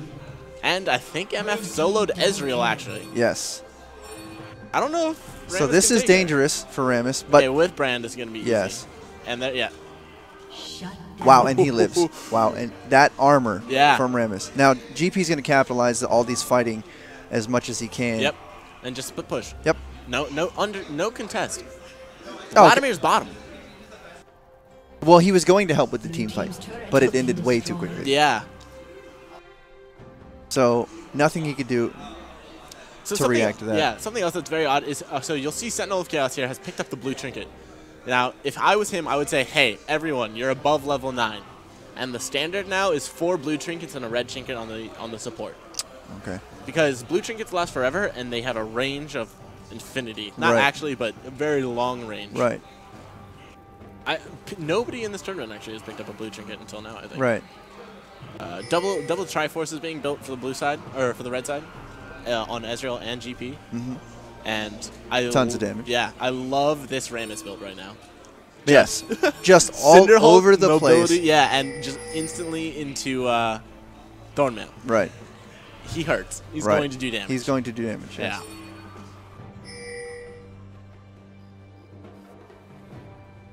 All right, so Dragon is going to be up in a minute. Baron just spawned. So everybody also now has home guards. And blue team looks like they're trying to hover mid, maybe get some sort of pick. Nautilus is going to go in, gets charmed, gets the stun from the Braum. GP ulti is dropped. That Braum is going to go, wow, barely escapes. And this blue team is just going to retreat. And they are... At least they're grouped. Yeah. MF bottom, let the turret go. Yeah, no. Get with your team. You could have secured a kill there. It's time to play fives here. It's time to play like a team. Right. It's time to play fives. Can't let this lead slip any farther away from them. They're 8K behind. It's just... And once again, like I said, this Kitty Tush just loves to invade, get into the enemy jungle. He's a going to flash taunt. Wow. The Thornmail is going to do work. Aggressive. Is he going to go down? Ezra's going to pick it off. Is he going to be able to live, though, after? He is going to go down finally after that stun goes off. Ari super low with no mana. Flash Q from the gangplank. Nice MF ult over the wall. To zone them out. Yeah. And also a nice hop from the Braum. But that is just going to be a 3 for 1, 3 for 2. Yeah. And the Vladimir, again, I don't know what to say about the Vladimir. Yeah, I actually didn't see what happened. He just died. Yeah. And he's dead. And then Braum here, for no reason. Was there a TP? Needing to get out. Needing to leave. I don't understand what happened here. Unstoppable. Okay. I guess because he didn't want the execute, but yeah. I don't know if worth. This is a free dragon for red. So once again, like we were talking about, the red team is just snowballing. Yep. Extremely hard. Just playing better as a team. As a team. Yeah, as a team, so, just overall playing better. This is the team that came in this afternoon and was practicing for this tournament specifically. Yes. So it really is paying off, paying dividends. Absolutely. Ooh, this brand catches the Ari. But she's not going to go down. Yeah, not. I don't think the ulti was worth it. No. Brand. Kill secured. Yeah, let's just say that. Yeah, kill secured. Kill secured for sure. And they're just going to push in here. Yeah, MF farming wolves. Kind of waiting for. This MF is going to go down. Thornmail. Yeah. Thornmail Rammus. Tried to heal through it. If the taunt does come back and he doesn't get a chance to get away, he is dead. Yep. So I really liked the versatility that the Goon Squad was able to come out with. I really think that's what won them this game. Yeah. Is just completely switching up their play style and they switch lanes. positions. Yeah. Yeah, they switch positions. Trying to ban out someone who doesn't even play those champions, right? Not going to really help you. Right. And again, I think. From pick phase, we were like, okay, both decent teams, but the bans were off for me. Yeah, once again, we don't really we haven't seen a very strong ban from anyone. Yeah. Little bit of target banning, but I'm telling you, MF should have been not should have seen this game. Brand should have not seen this game. Yeah. You have to respect it.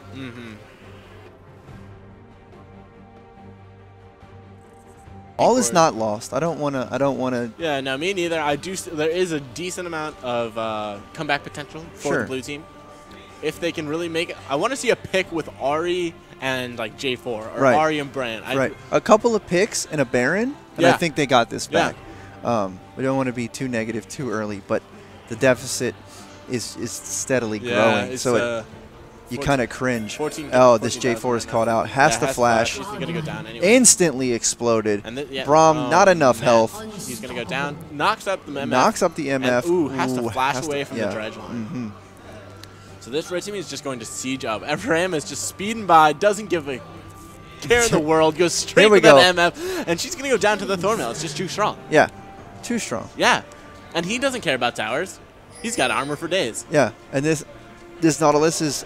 glad to tank for Rammus. You can really see the communication in team play from the good spot. There's no way they can defend this turret. Oh my gosh! Barrel mechanics, and there we go. That's what we were looking for. Oh man. Oh yeah, oh man, he's gonna go down too. Yeah. Poor positioning. They should have realized, hey, we're only 2 people against 4 right now. We should probably back up. Let this tower fall. People aren't respecting the amount of health that Nautilus and Rammus, the amount of tank and just ridiculous explosions that are coming down through this team. With the combination of Brand and GP, that's a lot. Yeah. And then you have Ezreal to clean up. Yeah. You know, it's... And the Ezreal ulti was on And such that a low MF cooldown. ult was really unfortunate. Yeah. Interesting use to clear the minions. Did it do that? I don't think it did that either. Killed like 3. Yeah.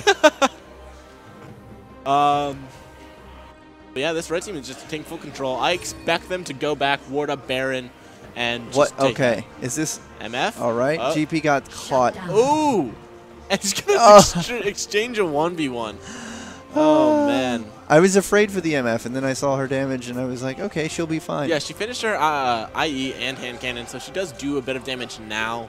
But GP already has his Essence Reaver, IE, and Trinity Force. Right. So trying to hit her, or trying to 1v1 him is not advisable. Well, let's look at his farm. Okay, so that's something that needs to be noted. Almost 300 at 25 minutes, so he's actually above the curve. Yeah. Yeah, he's at the curve, above the curve for sure.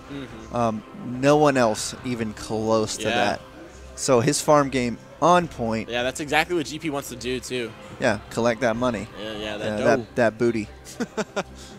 Okay, so they're completely aware of this. This is warded, and it's a 3v2 situation. No one's gonna live.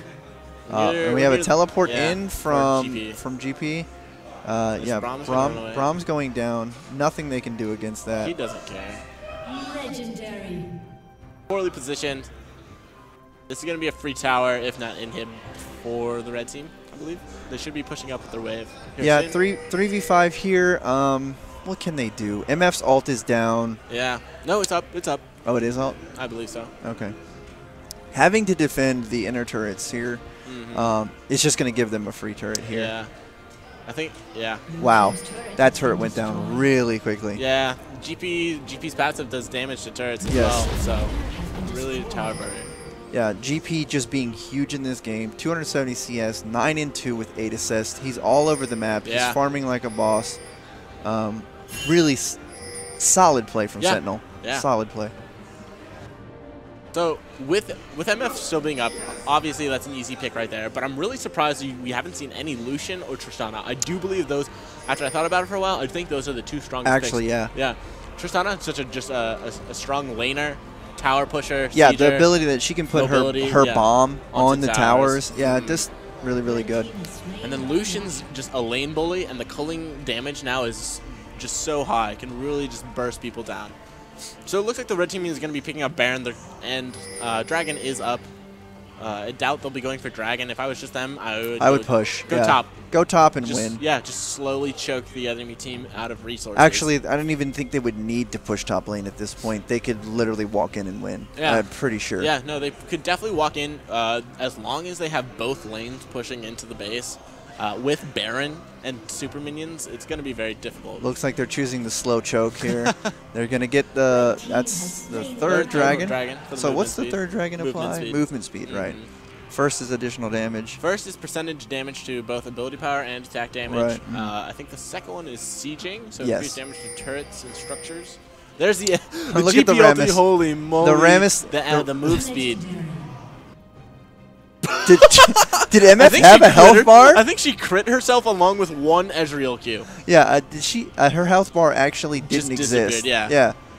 0 to 100. Explodorinoed. Explodorino. Yeah. Very much so. Yeah. Ooh, the rage quit. Is that what we just saw? Left the game early. Yeah. Oh man. Well, I mean, if my health bar disappeared like that, I don't know. I don't know Game how I'd over feel. Either way. Yeah. But Vlad's going to barely live. He's going to pull out. And the red team is going, the Goon Squad is going to be victorious for this GeForce tournament. Very well played for them. Absolutely. And that practice with your team really does make perfect. And that shows right there. Congratulations, Goon Squad. Yeah. Good job, Goon Squad. Really entertaining tournament. Can't wait to see I want to get Pride Please fix. Yeah.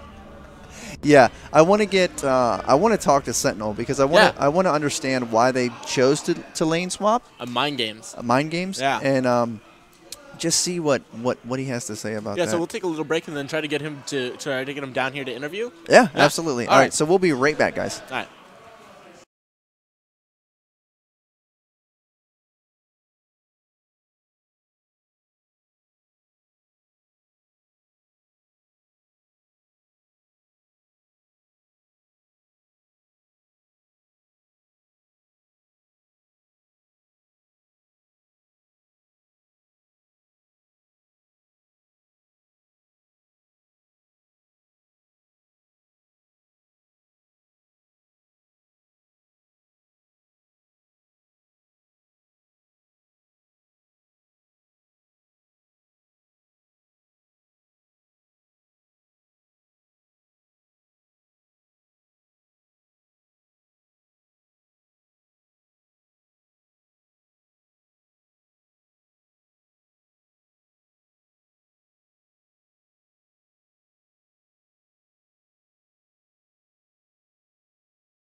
Hey everyone, how you guys doing? Welcome back to the stream. We're here with the MVP of the tournament, Sentinel of Chaos, Shindok. Yep. How'd you feel about the tournament?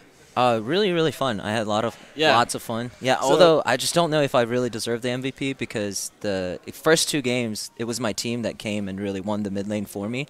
But it's honored to be MVP. Sure. So that's a very modest mid laner. Usually you'd see taking all the credit and everything, but you're giving the not the satisfaction. You're just giving credit to the team instead of just saying it's a solo player because this is a team game. Oh, absolutely. So you played today Orianna, Azir, and in your last game you switched roles actually and you went Gangplank. Yep. So of all these champions, they're all pretty high mechanical champions.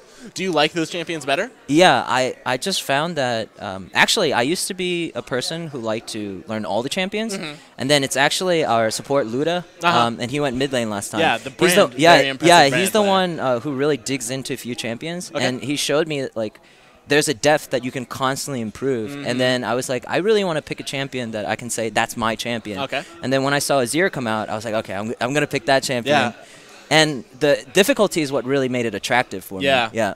So you once you found Azir and once he came out, you were very attracted to his mechanical and how difficult he was because you knew at the highest play he has so many options and his damage output is very amazing. Sure.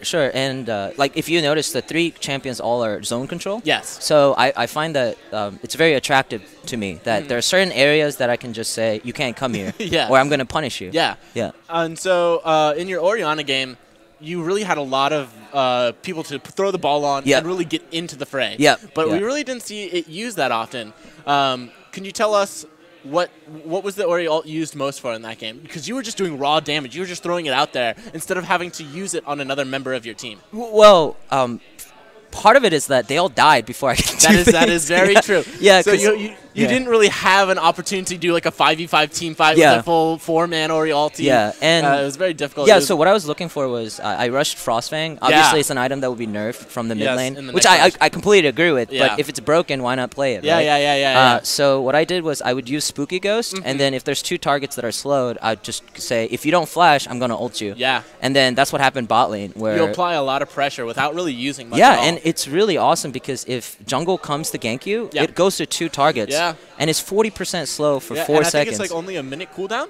Yeah, which is really absurd. I mean, that item's broken. Yeah, and the gold gain on it, everything about it is so that, in comparison, that's kind of like how top laners last meta would take Smite and just kind of abuse the jungle, the red Smite, and how good that was. So it's basically like now it's transitioned into the mid lane, them taking support items into the mid lane, and really abusing how powerful that support item is in the mid lane. So the other thing is that you guys clean swept. You didn't lose. You didn't drop a match this game. How do you feel about that? Feel really, really good because originally our team came together because we were trying to compete for the Mary Washington tournament. Okay. And then there we clean sweep the first day, and then second day we were preparing for this one team that we were planning on seeing at the finals. So we just didn't take other teams seriously, and we ended up losing every single game on the second day. So we were really upset about that. So today, even when we were ahead, we were constantly reminding ourselves that we're not trying to just win this game, but we're trying to compete with ourselves to really keep reforming. Was that reforming? No, like keep improving our game and make it a very clean game. So like we were really conscientious of the towers. So we were like, okay, let's go for the game where we don't lose any towers. Yeah, things like that. Yeah, so you guys did extremely well this tournament. Do you have any shout-outs? Would you like to thank your teammates or anything like that? Oh, absolutely. Every single member. All right. Yeah, like Luda, Ahmed. Yeah. Samir, Seven, the ADC. So they all did extremely well. No, we're all chanting MVP and then right now. Sean, our top laner, and then our jungle Elliot. Yeah, they were amazing. Like especially the first 2 games. When I play Azir or Orianna, I'm not particularly afraid of Zed. Yeah. But it was just really nice because there's a certain period where Zed is so much stronger than you. Yeah. And there's a window of opportunity, and every time that came, my jungle or my support came and gave me that pressure, so that I could get the items that are necessary to not fear him. Yeah, you guys really were able to shut down that enemy mid laner a lot. And when he picked Zed into Azir, that's actually a counter matchup for Azir, right? Yeah, well, that's what most people say, but I find that it's not too bad if you take Exhaust. So a lot of times, that's what's really amazing about Azir is that if you play it right, unless there's a jungle or support roaming, you can get out. You can get out. And then there's a guarantee, almost certainty, that if the game lasts long enough, I'm going to do a lot of damage. Yeah, and especially if an Azir goes unfocused and is able to just get his soldiers into the back line, which is something that not many champions can do these days, is get to the back line very freely. Absolutely. And Azir does that very well with his soldiers being able to attack from And what I love about him is he's a balance between super safe, but then he can go for these explosive plays where he can get into the back line and bring the whole team into your team. Yeah. So you see a lot of that, in especially the LCK, where Coco is the most notorious Azir, and probably the best Azir known in Korea. Yeah. And he loves to go for these deep Shurima shuffles and like 4-man pushes. Yeah. And it works out a lot for him. Absolutely. I like to study him. Faker. Easy Hoon is actually like one of the people that I really respect. Part of it is that his play is so safe. Yeah. I think he's the safest Azir I know. I don't even know if it's... Well, it is safe, but it's also just calculated. Yeah. He just knows. Yeah. And he keeps track of everything so well, and he plays so calmly. Oh, absolutely. Oh, there's this one play that sticks to my mind where he would use the Azir dash, which makes him vulnerable, right? Yeah. So he did that in lane as if he messed up. And then he was like running away, and then he flash ulted the mid lane into his jungle. Okay. Like those kind of plays are like what I try to study and then emulate. Yeah, and try to apply them to your own gameplay. So, yeah, that's about it I have for you. Would you like to say anything to... we already did that, really. No, I mean, I just wanted to thank the establishment for giving us this opportunity to bring our team together. And thankfully, we had the lucky streak and got the win. So. All right, so everybody who had viewing at home, we'd love to see more participants here at the cave. Try to give more challenge to the Goon Squad. You know, try to compete for first place. So we're looking forward to doing more tournaments. I believe every second Sunday of the month there will be a league tournament from now on at the cave. I'll be casting them. I'll be here every day. We'd love to see you here. Yeah. Yeah, thank you very much. Thank you very much. Yeah.